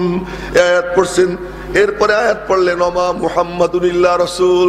হযরত ওমর বলেন, যখন আবু বকর এই আয়াত পড়ছে ওমা মুহাম্মাদুন ইল্লা রাসূল, তখন আমার মনে হইল আয়াতটা কেবল নাজিল হইছে, আয়াত আমার মাথায় ছিল না। আয়াত যখন পড়লো তখন বুঝলাম নবীজি নাই, হাত থেকে তরবারি খসে পড়ে গেল, আমার পা আমাকে বহন করতে পারলো না, জমিনের উপরে ধপাস করে পড়ে গেলাম। মেরে মোহতারাম ভাইও, এই কাহিনী শোনানো আমার উদ্দেশ্য ছিল না, আমি শুধু এতটুকু বলতে চাই, তা হলো এই সত্তাটা কেমন? এই সত্তাটা হলেন এমন রব্বুল আলামিন যাকে বানাইছেন প্রেম দিয়া, জীবনভর তার সঙ্গে আচরণ করছেন প্রেমের। আবার যাবার যখন টাইম হয় তখনও মাওলা সাইডে দিয়েছেন, তোমার যা মনে চাই তাই হবে, আমি মাওলার কোনো হুকুম চলবে না। হাসরের ময়দানে রব্বুল আলামিন তার মাহবুবের সঙ্গে কি আচরণ করবেন? রব্বুল আলামিন তার কুদরতি আসনে বসা, নবীজি কাছে যাবেন, যাওয়ার পরে আল্লাহ পাক বলবেন, বসো, ওই যে তোমার বসার সিট মাকামে মাহমুদ। আজানের পরে দোয়া করি, ওয়াবাসু মাকামাম মাহমুদ, মাকামে মাহমুদে আল্লাহ তুমি পৌঁছাইয়া দাও তাকে। আমরা দোয়া করি ওই মাকামে মাহমুদ থাকবে রেডি। আল্লাহ পাক বলবেন, মাহবুব ওই যে তোমার বসার সিট, বসো। নবীজি বলবেন, আল্লাহ বসতে বইল না, বসতে বইল না। আল্লাহ পাক আবার বলবেন, মাহবুব বসো, আল্লাহ বসতে বইল না। তৃতীয়বারে আল্লাহ বলবেন, বসো মাহবুব, আমি তোমাকে বসতে বলতেছি, বসো। নবীজি আল্লাহ পাকের হুকুম পালনার্থে হাত মুবারক মাকামে মাহমুদের উপর রাইখে মাওলার দিকে তাকাবেন, তাকাই বলবেন, আল্লাহ বসতে পারতেছি না। বলে, কেন পারতেছো না? আমার ভয় লাগতেছে, আমি যদি মাকামে মাহমুদে বসি, মাকামে মাহমুদ যদি আমারে নিয়ে উড়াল দিয়ে জান্নাতে চলে যায়, আমার গুনাহগার উম্মতের হাল কি হবে? এই উম্মতের চিন্তায় আমি এখানে বসতে পারতেছি না। আল্লাহ তুমি আমাকে জোর কইরো না। রব্বুল আলামিন বলবেন, যাও, তোমার উম্মতের প্রেম তোমার মধ্যে এমন, আগে উম্মতের ফয়সালা করো, পরে তুমি বইসো। মেরে মোহতারাম ভাইও, তো পুরো জিন্দেগি যার সঙ্গে এমন প্রেমের আচরণ করে, এই আড্ডার মধ্যমণি তিনি, যে গল্প শুনাইতে চাইছিলাম এই আড্ডার মধ্যমণি তিনি, এর প্রধান সদস্য আবু বকর সিদ্দিক রাদিয়াল্লাহু তাআলা আনহু। আবু বকর সিদ্দিককে এক কথায় মনে রাখবেন, আবু বকর সিদ্দিক ওই ব্যক্তি যার সামনে দাঁড়াইলে নবীজি নিজেকে দেখতেন যেমন আয়নার সামনে দাঁড়াইয়া আমি আপনি আমার আপনার প্রতিচ্ছবি দেখতে পাই, প্রতিবিম্ব দেখতে পাই। আবু বকরের সামনে দাঁড়াইলে তার মধ্যে নবীজি নিজেকে দেখতে পাইতেন। আবু বকর হলেন ওই শক্তিশালী সত্তা, ওই পাওয়ারফুল ব্যক্তি যে নবীজির আব্বাজান মায়ের পেটে থাকা অবস্থায় চলে গেছেন, মা জননী 6 বছর বয়সে চলে গেছেন। এরপর দাদা আব্দুল মুত্তালিব চলে গেছেন, খাজা আবু তালেব চলে গেছেন। সব চলে যাওয়ার পর রব্বুল আলামিন বলেন তুমি চিন্তা কইরো না, আমি তোমার একজন মদতগার পাঠাইতেছি, তোমার একজন মদতগার পাঠাইতেছি, তোমার কোনো অভাব থাকবে না, সব অভাব দূর হয়ে যাবে। এরপর আল্লাহ পাক যাকে পাঠাইলেন তার নাম হলো আবু বকর। আবু বকর রাদিয়াল্লাহু তাআলা আনহু। নবীজি বলেন সবার ঋণ আমি শোধ করে দিছি, কারো কোনো পাওনা নাই আমার কাছে, যে যা ইহসান করছে ওই সব ইহসানের বদলা আমি দিয়ে দিছি, একজনেরটা দেই নেই, দিবার পারবো না। রব্বুল আলামিন নিজে দিবেন হাসরের ময়দানে। রব্বুল আলামিন সমস্ত মানুষের সামনে ডাক দিবেন, আবু বকর কোথায়? জি মালিক এই যে আমি, সামনে আয় তুই। আবু বকর সামনে যাবে, আল্লাহ পাক বলবেন আমার মাহবুবের উপরে যার যে ইহসান আছে আমার মাহবুব তার বদলা দিয়ে দিছে, তোর বদলা দেয় নাই, তোর বদলা আমি মালিক নিজে দিব। বলে মালিক কি দিবা, কি বদলা দিবা? আল্লাহ পাক হুকুম করবেন, জান্নাতের 8 গেট খুলে যাবে। আল্লাহ পাক বলবেন তোমার যে গেট দিয়ে মনে চায় ঢোকো। আবু বকর সিদ্দিক বলবেন ওই গেট দিয়ে ঢুকে আমার কি লাভ, আমি তো আপনার মাহবুবের পাশে থাকবো, আপনার মাহবুবের পাশে থাকবো। দুনিয়ার জিন্দেগিতে যেমন ওখানেও তেমন। মেরে মোহতারাম ভাইও, আবু বকর সিদ্দিক ওই সাহাবী নবীজির জীবদ্দশায় নবীজির মেহরাবে দাঁড়াইয়া, মিম্বরে দাঁড়াইয়া যিনি নবীজির দায়িত্ব পালন করেছেন, আবু বকর সিদ্দিক ওই সাহাবী। নবীজি বলতেন যদি আল্লাহ ছাড়া কাউকে আমি আমার বন্ধু বানাইতাম, আবু বকরকে বন্ধু বানাইতাম। লাউ কুনতু মুত্তাখিদান খালিলান গায়রা রাব্বি লাত্তাখাযতু আবা বকরিন খালিলা। 1 নম্বর সদস্য। 2 নম্বর সদস্য কে? উমরকে নবীজি আল্লাহর কাছে হাত উঠেছেন। আবু বকর মায়ের খাইছিলেন, মক্কার মুশরিকরা মারতে মারতে আবু বকরের মুখ চোখ ফুলে যায়, চোখ গর্তের মধ্যে ডেবে যায়, বেহুশ হয়ে পড়েছিলেন। হুশে আসছেন, হুশে আসার পরে মা বললেন আবু বকর, জি আম্মু কেমন আছিস? আবু বকর উত্তর না দিয়ে বলে কি মা আমার নবীজি কোথায়, তিনি কেমন আছেন? উনি কেমন আছেন ওই কথা না, বলে যে মা আমার নবীজি কোথায়, তিনি কেমন আছেন? তোর লজ্জা করে না? যার কারণে এত মায়ের খেলি আবার তার নাম। মা ওইটা পরে বইল, আগে বলো তিনি কোথায়। মা দুধের গ্লাস হাতে নেয়, নিয়ে বলে বাবা তুই ক্লান্ত হয়ে পড়ছিস, একটু দুধ খা। মা তুমি আমার দুধ খাইতে বলো, যতক্ষণ পর্যন্ত মাহবুবের চেহারা না দেখবো ততক্ষণ পর্যন্ত আমার গলা দিয়ে কিছুই ঢুকবে না। আগে তো দেখতে হবে নবীজি কোথায়, তিনি কি সহি সালামতে আছেন কিনা। আমার মালিক আমাকে তার নেগাহবান বানাইছেন, তার মদতগার বানাইছেন, আগে তার খোঁজ নিব। মেরে মোহতারাম ভাইও, ওই সময় হযরত ওমরের আপন বোন উম্মে জামিল উনি পাশে ছিলেন। উনি বললেন আমি জানি নবীজি কোথায়। কোথায়? মাদ্রাসায় আছেন। কোন মাদ্রাসায়? দারে আরকামে। আমারে নিয়ে চলো। 1 হাত উম্মে জামিলের কাঁধে, 1 হাত মার কাঁধে, 2 জনের কাঁধে 2 হাত দিয়া। আবু বকর পায়ে হাঁটতে পারে না, পা ছেড়ে টাইনা যায়। দারে আরকামের সামনে দাঁড়ায়, ওই চেহারায় আনোয়ারের উপর চোখ পড়ে, আবু বকরের সব দুঃখ কষ্ট দূর হয়ে যায়। মনের মধ্যে অনাবিল আনন্দ, চোখ দিয়ে আনন্দের অশ্রু, মুখে মুস্কি মুস্কি হাসি। নবীজির চোখ গিয়ে পড়ছে আবু বকরের চেহারার উপর, কত বিক্ষত চেহারা। ওই চেহারা দেখা নবীজির সহ্য হয় নাই, বরদাস্ত হয় নাই, হু হু করে বুকটা ভেঙে আসছে। 2 হাত আসমানের দিকে উঠে ডাক দিয়েছেন আল্লাহ। রব্বুল আলামিন বলেন মাহবুব কি বলতে চাও? কই যে আবু বকর মায়ের খাইছে, তুমি চাইয়ে দেখো। এই মায়ের খাইতো না, যদি মুসলমানরা শক্তিশালী থাকতো, একটু মুসলমানদেরকে শক্তিশালী বানাই দাও। কি চাও তুমি বলো? আল্লাহ হয় আবু জেহেল না ওমর, 2 জনের একজনকে তোমার কাছে ভিক্ষা চাই। বইলে পরে মনে মনে বলতেছে আমার মনে চায় ওমর, বাকি তুমি যারে দাও তারাই নিব। রব্বুল আলামিন বলেন আবু জেহেলের দরকার নাই, ওমরের যৌবন, তার ব্যক্তিত্ব আমি মাওলার কাছে পছন্দ না, ওমরকে আমি তোমার কাছে হাদিয়া পাঠাইতেছি। নবীজি ভিক্ষা চাইয়া ওমরকে নিছেন।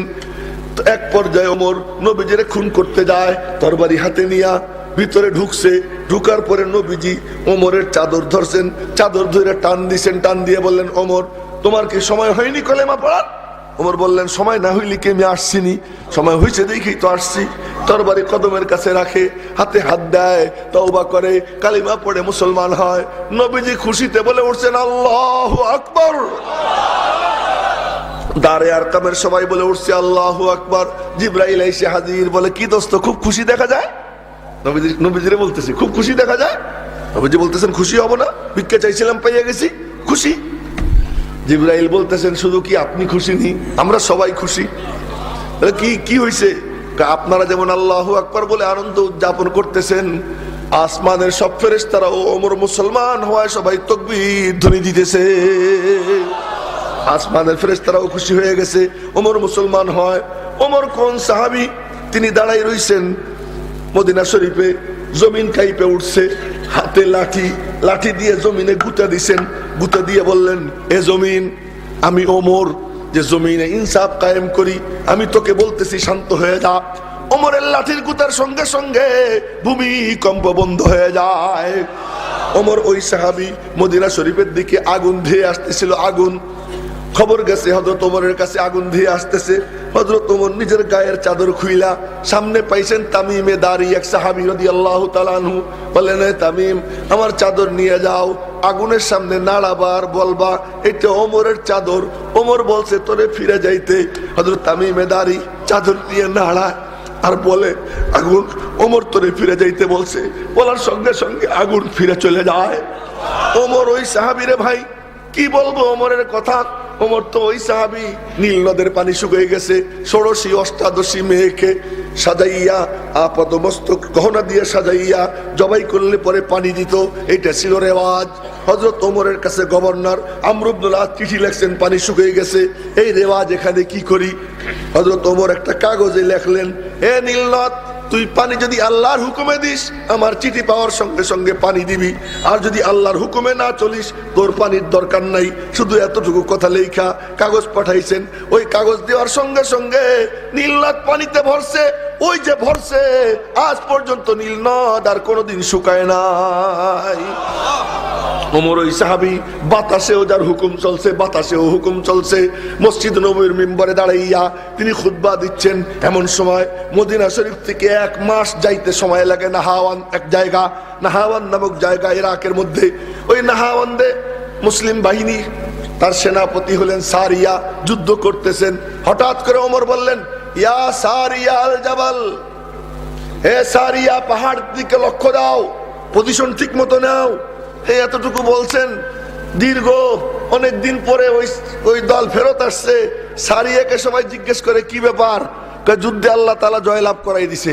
তো বলে, কি কোনো আওয়াজ টাওয়াজ পাইছিলেন অমুক শুক্রবারে? ওই আওয়াজ না পাইলে তো আমরা হাইরেই যাইতাম। আমার কাছে মনে হইতেছিল ওমর আমার পাশে দাঁড়াইয়ে বলতেছেন। ওমর ওই সাহাবী, ওমরের কথা কি বলবো?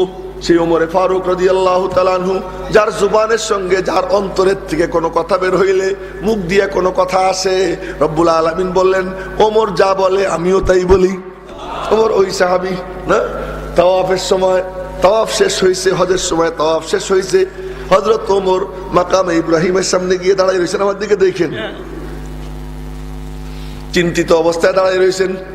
নবীজি বললেন, ওমর তোমার একটু চিন্তিত দেখা যায়।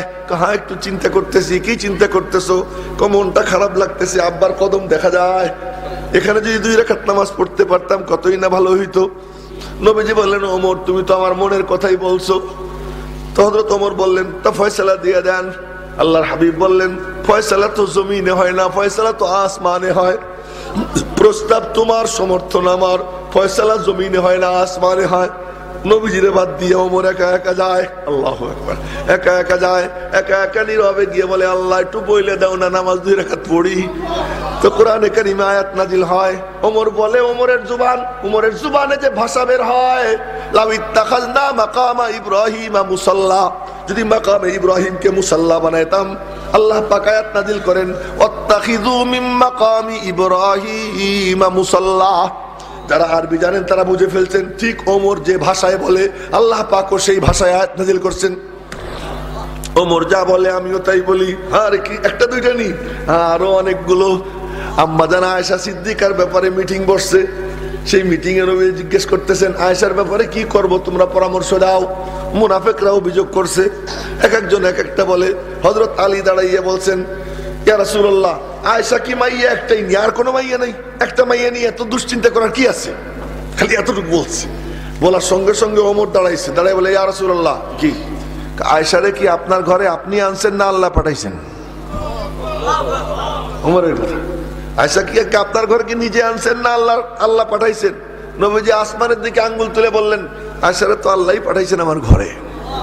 তখন ঘটকালি আল্লাহ নিজে করছেন, পরে বলবো। ঘটকালি কে করছেন? আল্লাহ করছেন। তো কয়ে, আল্লাহ যদি আপনার ঘরে পাঠাই থাকে আয়েশারে, তাহলে আয়েশার ব্যাপারে ফয়সালা দেওয়ার আপনি কে? নবীজিরে বলতেছেন, নবীজিরে বলতেছেন, আয়েশারে যদি আপনার ঘরে আল্লাহ পাঠাইয়া থাকেন, তাহলে আপনি আয়েশার ব্যাপারে ফয়সালা দেওয়ার কে? পাঠাইছেন যিনি, ফয়সালাও তিনিই দিবেন, আপনি ফয়সালা দেওয়ার কে? ওই মুনাফিকদের ব্যাপারে ওইটার জন্য কোনো আয়াত টায়াত দরকার নেই বলতেছে। মুনাফিকদের ফয়সালা করার জন্য কোনো আয়াত টায়াত আর পরামর্শ দরকার নাই, ওর জন্য ওমরের তরবারি যথেষ্ট। নবীজি বললেন, ওমর তুমি আমার সব পেরেশানি দূর করে দিছো। ওমর যা বলে, রব্বুল আলামিন আয়েশা সিদ্দিকার পবিত্রতায় সূরা নূরের মধ্যে 10টা আয়াত একটানা নিজে কুদরতি জুবান দিয়ে তিলাওয়াত করে। তো ওমর যা বলে, ওমরের জুবানের সঙ্গে রব্বুল আলামিনের জুবান মিশে যায়। ওই ওমর হলেন 2 নম্বর সদস্য। 3 নম্বর সদস্য হযরত উসমান গনি। উসমানের কথা কি বলবো, 2 কন্যা নবীজি তার কাছে বিয়ে দিয়েছেন, 2জনই মারা গেছেন। বললেন, আর একটা থাকলে আর একটা দিতাম, আর একটা থাকলে আর একটা দিতাম। এই জন্য ওসমানকে জিন্নুরাইন বলা হয়। উসমান ওই সাহাবী যে মক্কার মুশরিকরা তাদের বাচ্চা কাচ্চারে ঘুম পাড়াইতে গিয়ে বলতো, বাবা ঘুমা, আমি তোরে অতটুক ভালোবাসি। মক্কার মানুষ যেমন উসমানকে ভালোবাসে, মা তার বাচ্চারে বলতো। এমন জনপ্রিয় ব্যক্তি ছিলেন তার আখলাকের কারণে মক্কার মুশরিকদের কাছে। 3 নম্বর সদস্য হযরত উসমান।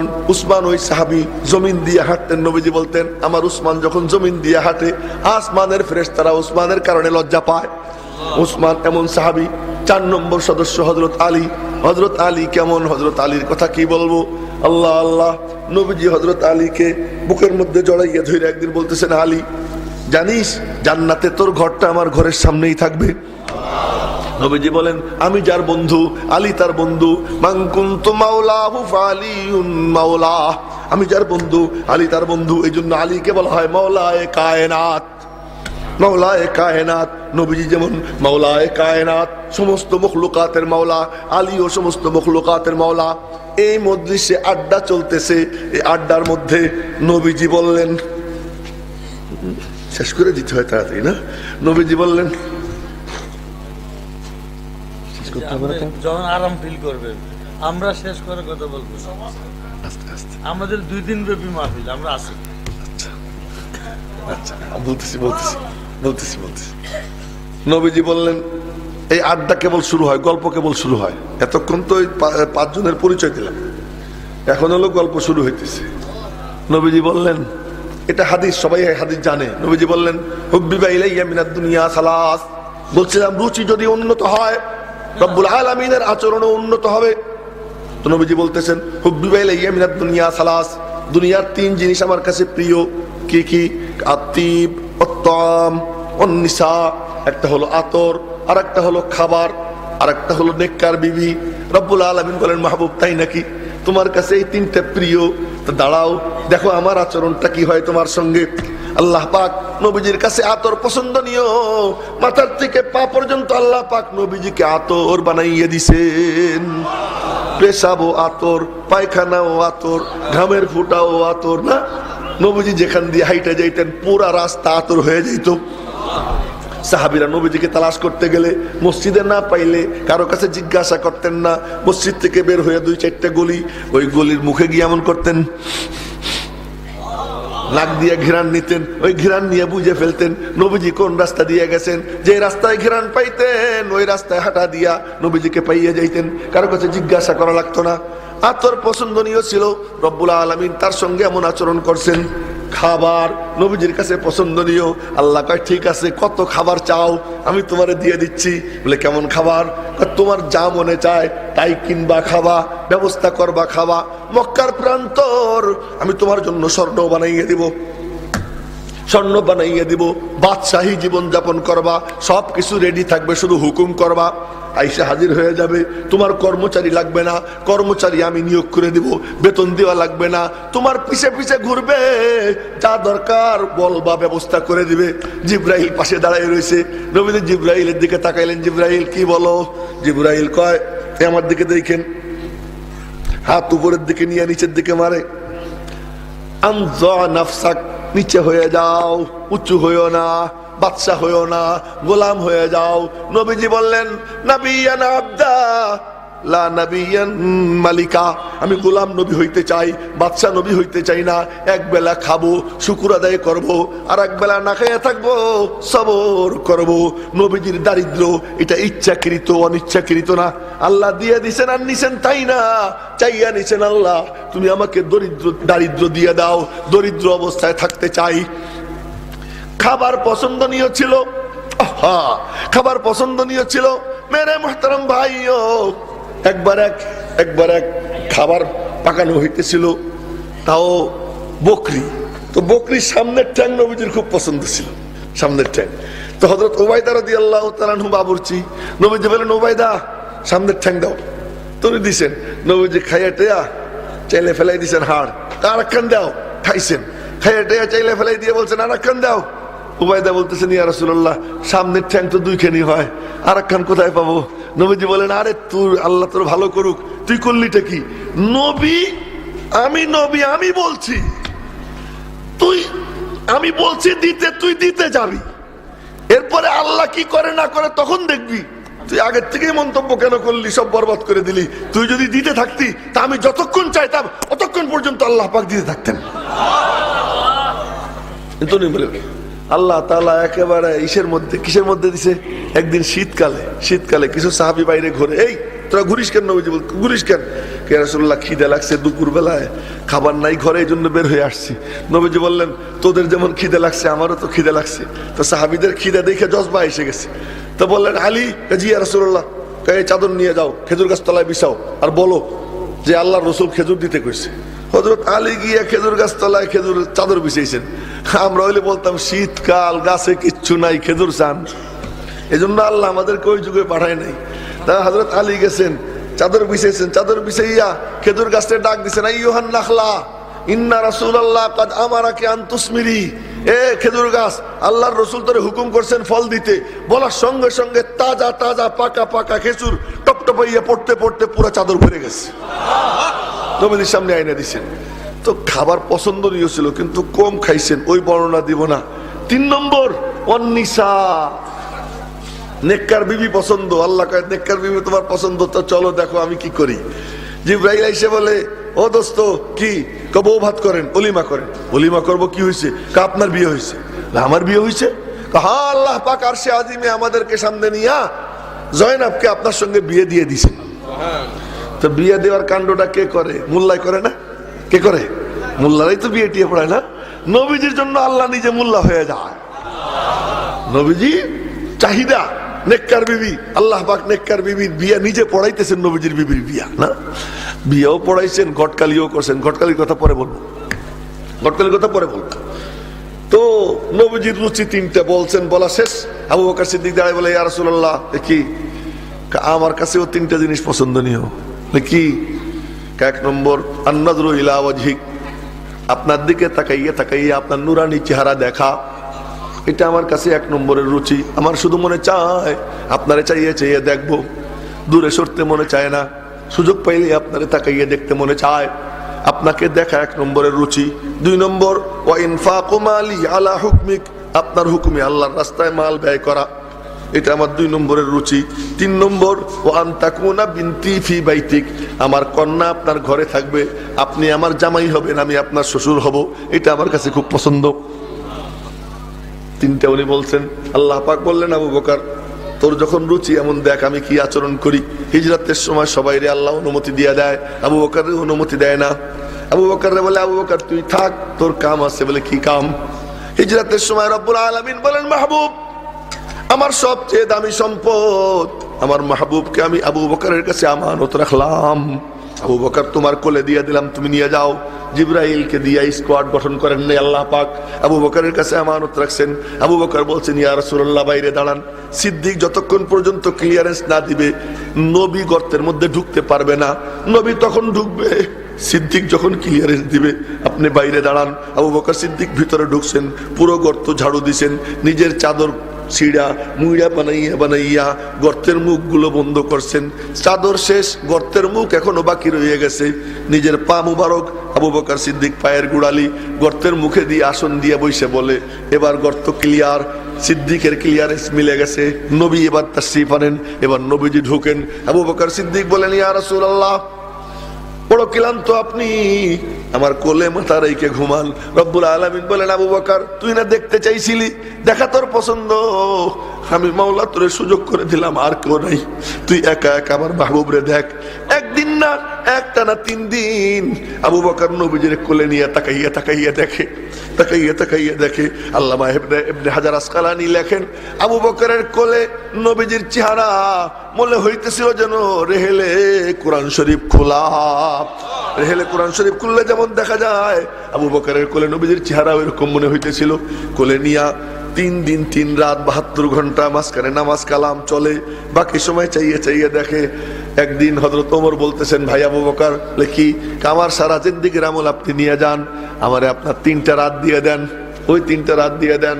সিদ্দিক একবার বললেন, হ্যাঁ রে ওমর, এটা তো কিসমতে আজালি, রব্বুল আলামিনের বন্টন। তুমি তো বলছো তোমার সারা জিন্দেগির আমল, সারা দুনিয়ার সমস্ত মানুষ যদি তাদের সারা জিন্দেগির আমল আমাকে দিয়ে দেয়, ওই 72 ঘন্টার 1 সেকেন্ডও আমি কাউকে দিতে রাজি না। আল্লাহ পাক তার সঙ্গেই আচরণ করে, ওয়া ইনফাকু মালি আলা হুকমিক, আপনার হুকুমে আল্লাহর রাস্তায় মাল ব্যয় করা। তো নবীজি বলছেন আর খরচ করছেন। খরচ করতে করতে তবুকের যুদ্ধের সময় মাথায় করে বস্তা আনছেন, বস্তা আইনে সামনে রাখছেন। নবীজি খুলে দেখেন তরকারি রান্না করার পাতিল, কড়ই, ভাত রান্না করার পাতিল, পানি খাওয়ার গিলাস, জগ মগ, সাটকি নাটকি সব হাজির। নবীজি ফেল করে তাকাইয়া বললেন, আবু বকর কি রে, ঘরে কি কিছুই রেখে আসো নাই? সিদ্দিক একবার বলে, ইয়া রাসূলুল্লাহ ঘর আমার খালি না, ঘর ভরা। এগুলো কি আনছো? তো ঘরে আর কি রাখছো? ঘরে মাল সামানা নাই, কিন্তু আমি মূল পুঁজি রেখে আসছি। কি পুঁজি? মাল সামানা আপনার সামনে পেশ করছি, আল্লাহকে আর আপনাকে আমার ঘরে আমানত রেখে আসছি। আমার ঘরে আল্লাহ এবং তার রসুল আছেন, আমি সব সম্পদ আমার ঘরে রেখে আসছি, আমার ঘর খালি না। সিদ্দিক একবার সব দান করতে করতে পরনের কাপড়ও ছিল না। একদিন জিবরাইল আসছে, আইসে বলে, আসসালামু আলাইকা ইয়া মুহাম্মদ। নবীজি তাকাইয়া দেখেন জিবরাইলের মাথায় সালার চটের পাগড়ি, গায়ে সালার চটের চাদর, পরনে সালার চটের লুঙ্গি। নবীজি বলতেছেন, জিবরাইল এমন বেশ কেন? জিবরাইল বলে, আমার একার না, আসমানের সব ফেরেশতার। বলে কেন? বলে আবু বকর তার সম্পদ আল্লাহর রাস্তায় দান করতে করতে আজ আবু বকর সালার চট গায়ে দিছে, রব্বুল আলামিন ফেরেশতাদেরকেও সালার চট গায়ে দিয়া শাস্তে হুকুম করে দিছেন। মেরে মুহতারাম ভাইও, 3 নম্বর, ওয়ান তাকুনা বিনতি ফি বাইতিক, আমার কন্যা আপনার ঘরে হবে, আপনি আমার জামাই, আমি আপনার শ্বশুর, আমার কাছে খুব পছন্দ হয় এটা। নবীজি বলেন, স্বপ্নে দেখি জিবরাইল আসছে, স্বর্ণের পাত্রে রেশমি রুমাল দিয়ে ঢাকা। তা আমারে বলে খুলে দেখেন, খুলে দেখি অপরূপ সুন্দরী এক রমণীর ছবি। 1 দিন 2 দিন স্বপ্নে দেখলাম, দেখে বললাম এই মেয়েটারে যদি আল্লাহ আমার সঙ্গে বিয়ে দিবার চায় তোর জন্য দিয়ে দেয়। স্বপ্নের মধ্যে বললাম। এরপরে আবু বকরের মাইয়া আয়েশাকে দেখার পরে দেখি এটা আর কারো ছবি না, আল্লাহ পাক জান্নাত থেকে স্বর্ণের পাত্রে রেশমি রুমাল দিয়ে ঢাইকা জিবরাইলের মাধ্যমে যেই ছবি আমার কাছে পাঠাইছেন ওইটা আয়েশার ছবি। তো ঘটকালি কে করে? আল্লাহ করে। সুবহানাল্লাহ, সুবহানাল্লাহ। তো নবী আবু বকর সিদ্দিকের রুচি যখন এই, রব্বুল আলামিন তার সঙ্গে কি আচরণ করে। আবু বকরের কথা শেষ, ওমর দাঁড়াইছেন। ওমর বলতেছেন, সাদাকতা ইয়া আবু বকর, আবু বকর তুমি সত্য বলেছো। আমার কাছেও তিনটা জিনিস প্রিয়। বলে কি তোমার কাছে প্রিয়? আল আমরু বিল মারুফ, আমার মালিকের যা পছন্দ দুনিয়ায় ছড়াই দিতে চাই। অন্নাহি আনিল মুনকার, আমার মালিক যা অপছন্দ করেন এইটাকে আমি প্রতিরোধ করতে চাই, এটা আমার কাছে খুব প্রিয়। আর অলুবসু সাউবিন খালিকা, আর পুরাতন ফাটা কাপড়, তালি লাগানো কাপড় পরা আমার কাছে প্রিয়। ওমর এই রুচি পেশ করছেন। আল্লাহ পাক ওমরে দিয়ে কি করাইছেন? 22 লক্ষ বর্গমাইল এরিয়ায় আল্লাহ পাক তার হেদায়েতের বাণী ছড়াইয়া দিয়েছেন। হযরত ওমরের মাধ্যমে যেদিকে গেছেন লক্ষ লক্ষ মানুষের সিনা আলো ঝলমলো হয়ে গেছে। আর শয়তান, আরে শয়তানের দোসর তো দূরের কথা, ওমর যেদিক দিয়ে হাইটে যায় ওমরের ছায়া দেখলেই শয়তান পলাইতো। আল্লাহ পাক ওমরে এমন বানাইছেন। এরপর অলুফসু সাউবিন খালিকা, যেদিন বাইতুল মুকাদ্দাস বিজয় করে হযরত ওমর বাইতুল মুকাদ্দাসে ঢুকছেন, ও কথাটা মনে পড়ে গেল, বইলে ফেলাই। বাইতুল মুকাদ্দাসে যেদিন ঢুকলেন হযরত যায়েদ রাদিয়াল্লাহু তাআলা আনহু বলেন, তাকাই দেখি ওমরের পাঞ্জাবিতে 17টা চামড়ার তালি, 17টা চামড়ার তালি, যার ভয়ে রোম পারস্য থরথর করে কাঁপে। 17টা তালি দেওয়া কাপড় গায়ে দিয়া বাইতুল মুকাদ্দাস বিজয়ী সেনাপতি তিনি ঢুকছেন। আসরের নামাজের টাইম হয়ে গেছে, আসরের নামাজের আযান কে দিবে? হযরত ওমরকে জিজ্ঞাসা করা হয় আযান কে দিবে? বেলাল আছে না? আছে, বেলাল তো আছে। তো মক্কা শরীফে প্রথম আযান বিলাল দিছে, মদিনা শরীফে প্রথম আযান বিলাল দিছে। আজকে বাইতুল মুকাদ্দাস যখন আজাদ হইল, আল্লাহ পাক আমাদের হাতে আইনা দিছেন আমাদের সাবেক কিবলা, সুতরাং এর আযানও বেলালই দিবে। এই কথা যখন ওমর বলছেন, বেলালের কানে আওয়াজ যায়। বেলাল বলে, না না না, আল্লাহ খোদার কসম খাইছি আমি নবীজির পরে কারো জন্য আজান দিব না, আমি তো নবীজির মুয়াজ্জিন। আমি যখন আজান দিতাম, আজানের পরে দেখতাম মাহবুব বের হয়ে আসতেন, আমি ইকামত দিতাম, তিনি আল্লাহু আকবার বলে ইমামত করতেন। এখন আমি কি করে আজান দিব? আজান দেওয়ার পরে তো তিনি আসবেন না, তা আমি কেমনে আজান দিব? আল্লাহ লা উআদ্দিনু লিআহাদিন বাদা রাসূলিল্লাহ সাল্লাল্লাহু আলাইহি ওয়াসাল্লাম, নবীজির পরে আমি কারো জন্য আজান দিব না, কসম খাইছি। সাহাবীরা সবাই বলে, ভাইয়া তোমার কাছে অনুনয় বিনয় করি।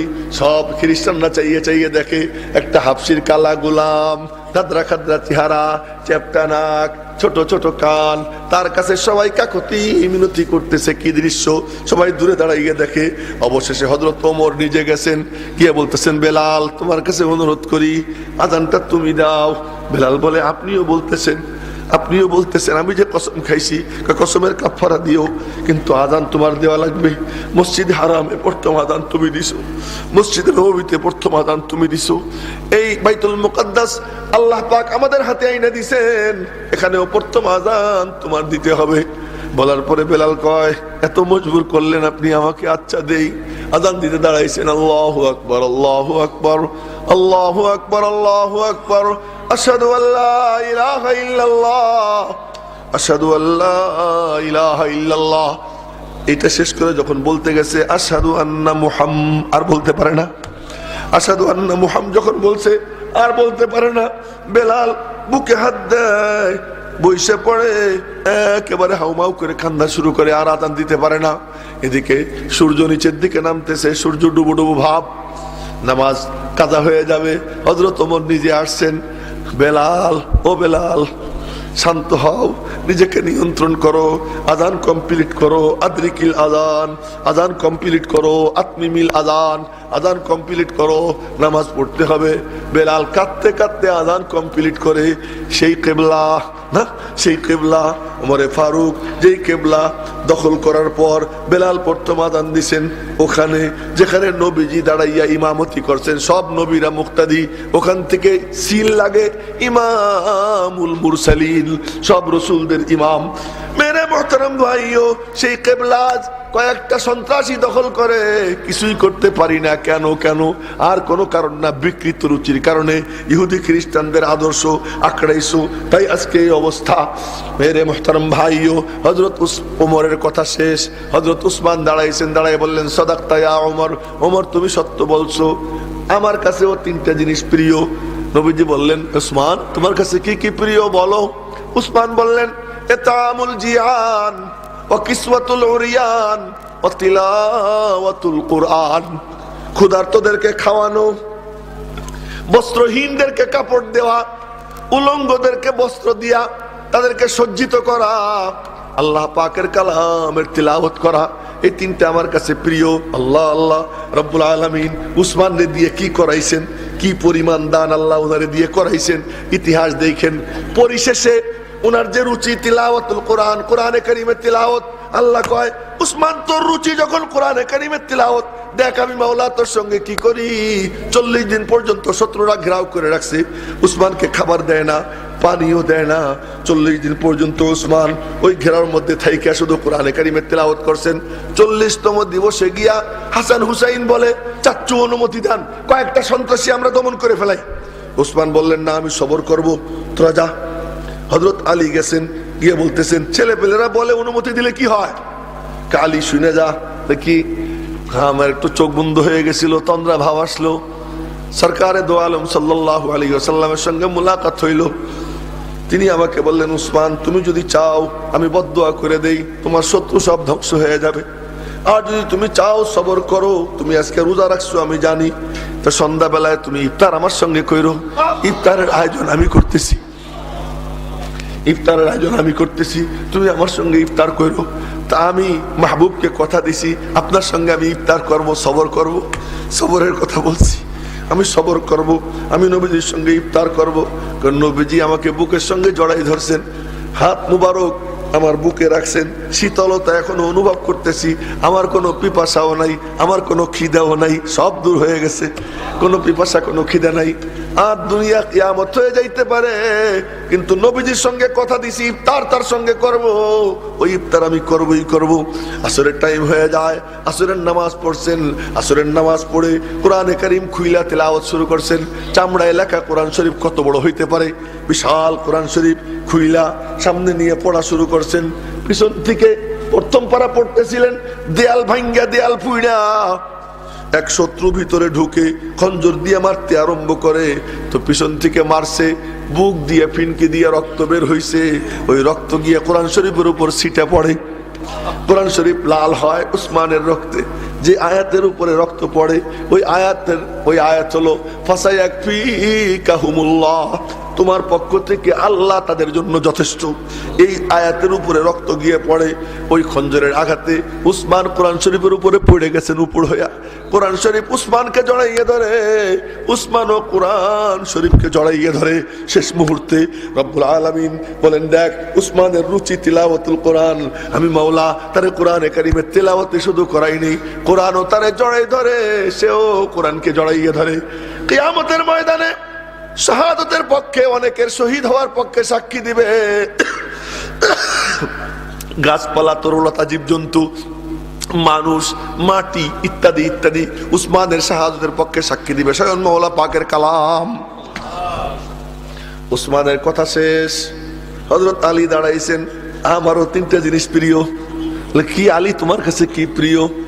আলী বললেন, আল খিদমাতুল লিয-যায়ীফ, মেহমানদের খেদমত করা, ওয়াজ-যরবু বিস-সাইফ, অস্ত্র দিয়ে তরবারি দিয়ে শত্রু মারা, আর ওয়াস-সাওমু বিস-সাইফ, এবং গরমকালে রোজা রাখা।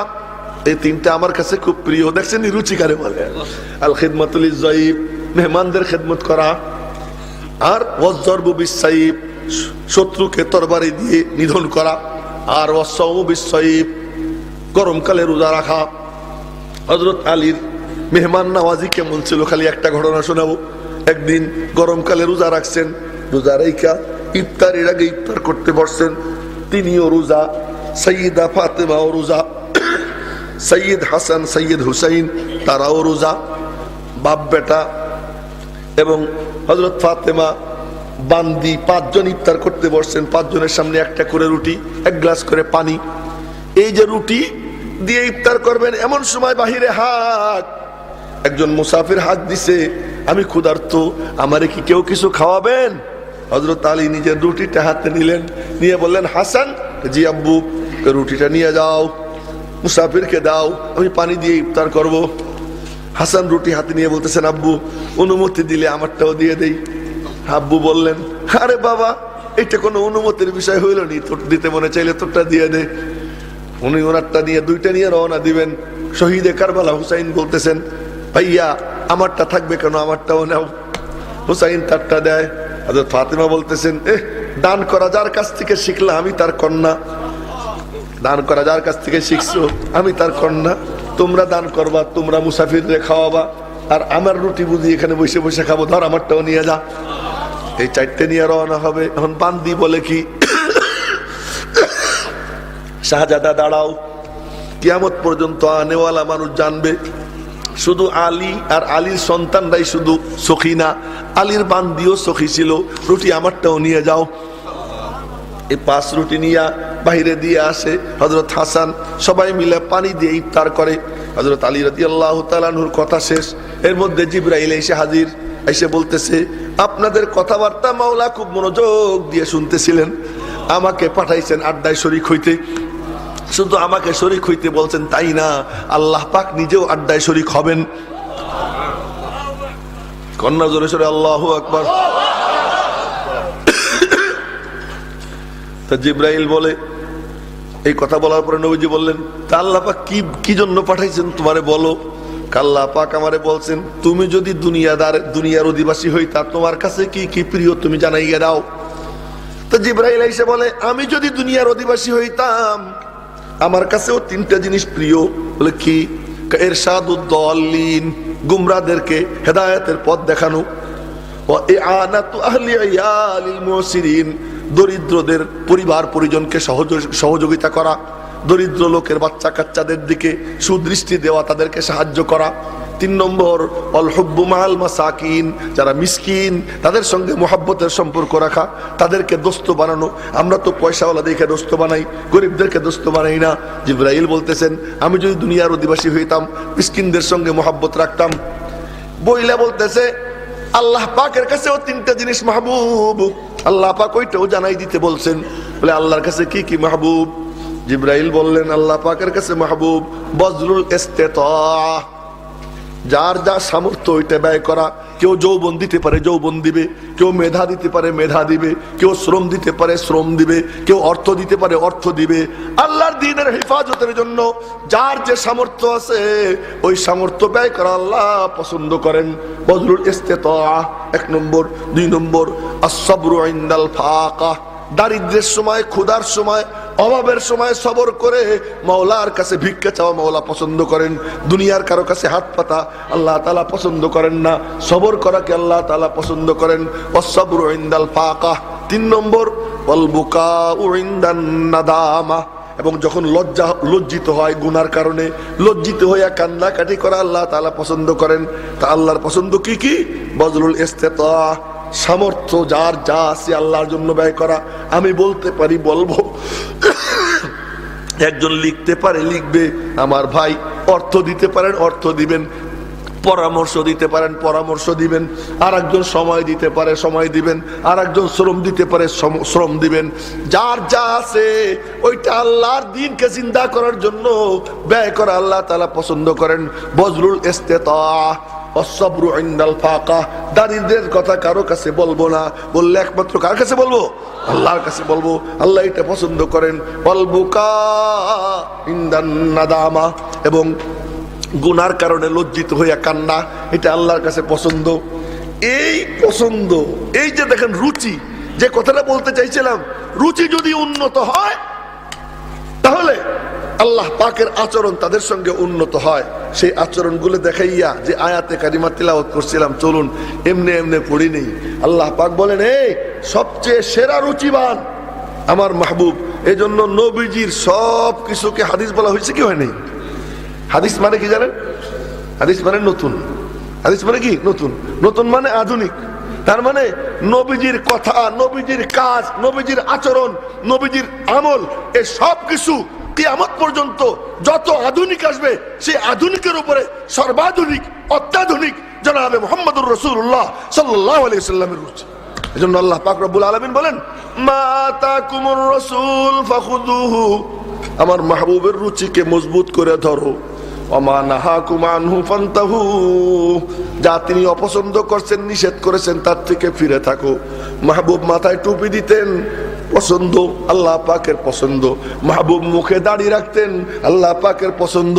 মাহবুব টাকনুর উপরে কাপড় পরতেন, মাওলার কাছে পছন্দ। মাহবুব তার বিবিকে পর্দায় রাখতেন, মাওলার কাছে পছন্দ। মাহবুব হালাল ব্যবসা করতেন, মাওলার কাছে পছন্দ। মা আতাকুমুর রাসূল, রসুল যা দেন ধরো, যা থেকে নিষেধ করেন ফিরে থাকো।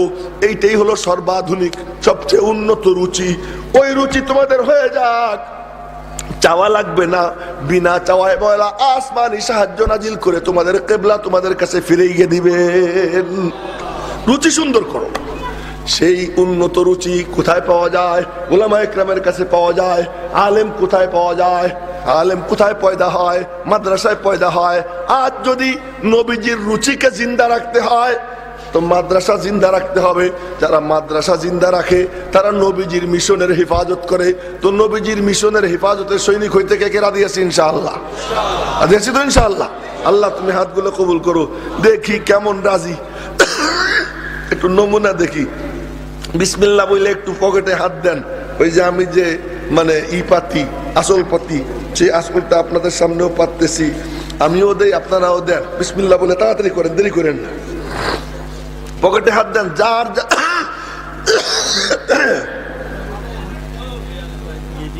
হ্যাঁ, একটু চা থাকলে আবার একটু চা।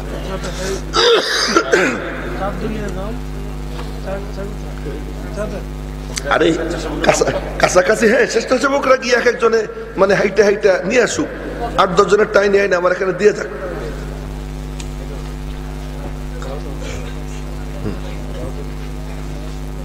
দেন বিসমিল্লাহ, কেউ খালি যাবেন না। বিসমিল্লাহ বলে পকেটে হাত দেন। হ্যাঁ, স্বেচ্ছাসেবক এক একজন 5-7 জনের টাই নিয়ে না আমার কাছে পৌঁছে দিয়ে যান। মাশাআল্লাহ। শেষে আমরা দোয়া করবো না, একসঙ্গে দোয়া করবো ইনশাআল্লাহ। দোয়া শরীক হয়ে তারপরে যাবেন।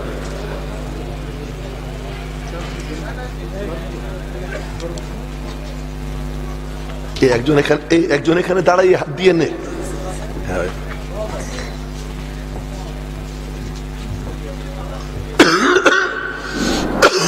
আমরা কেহ না দিলে না উঠি, ওদের দোয়া করবে, দোয়াতে শরীক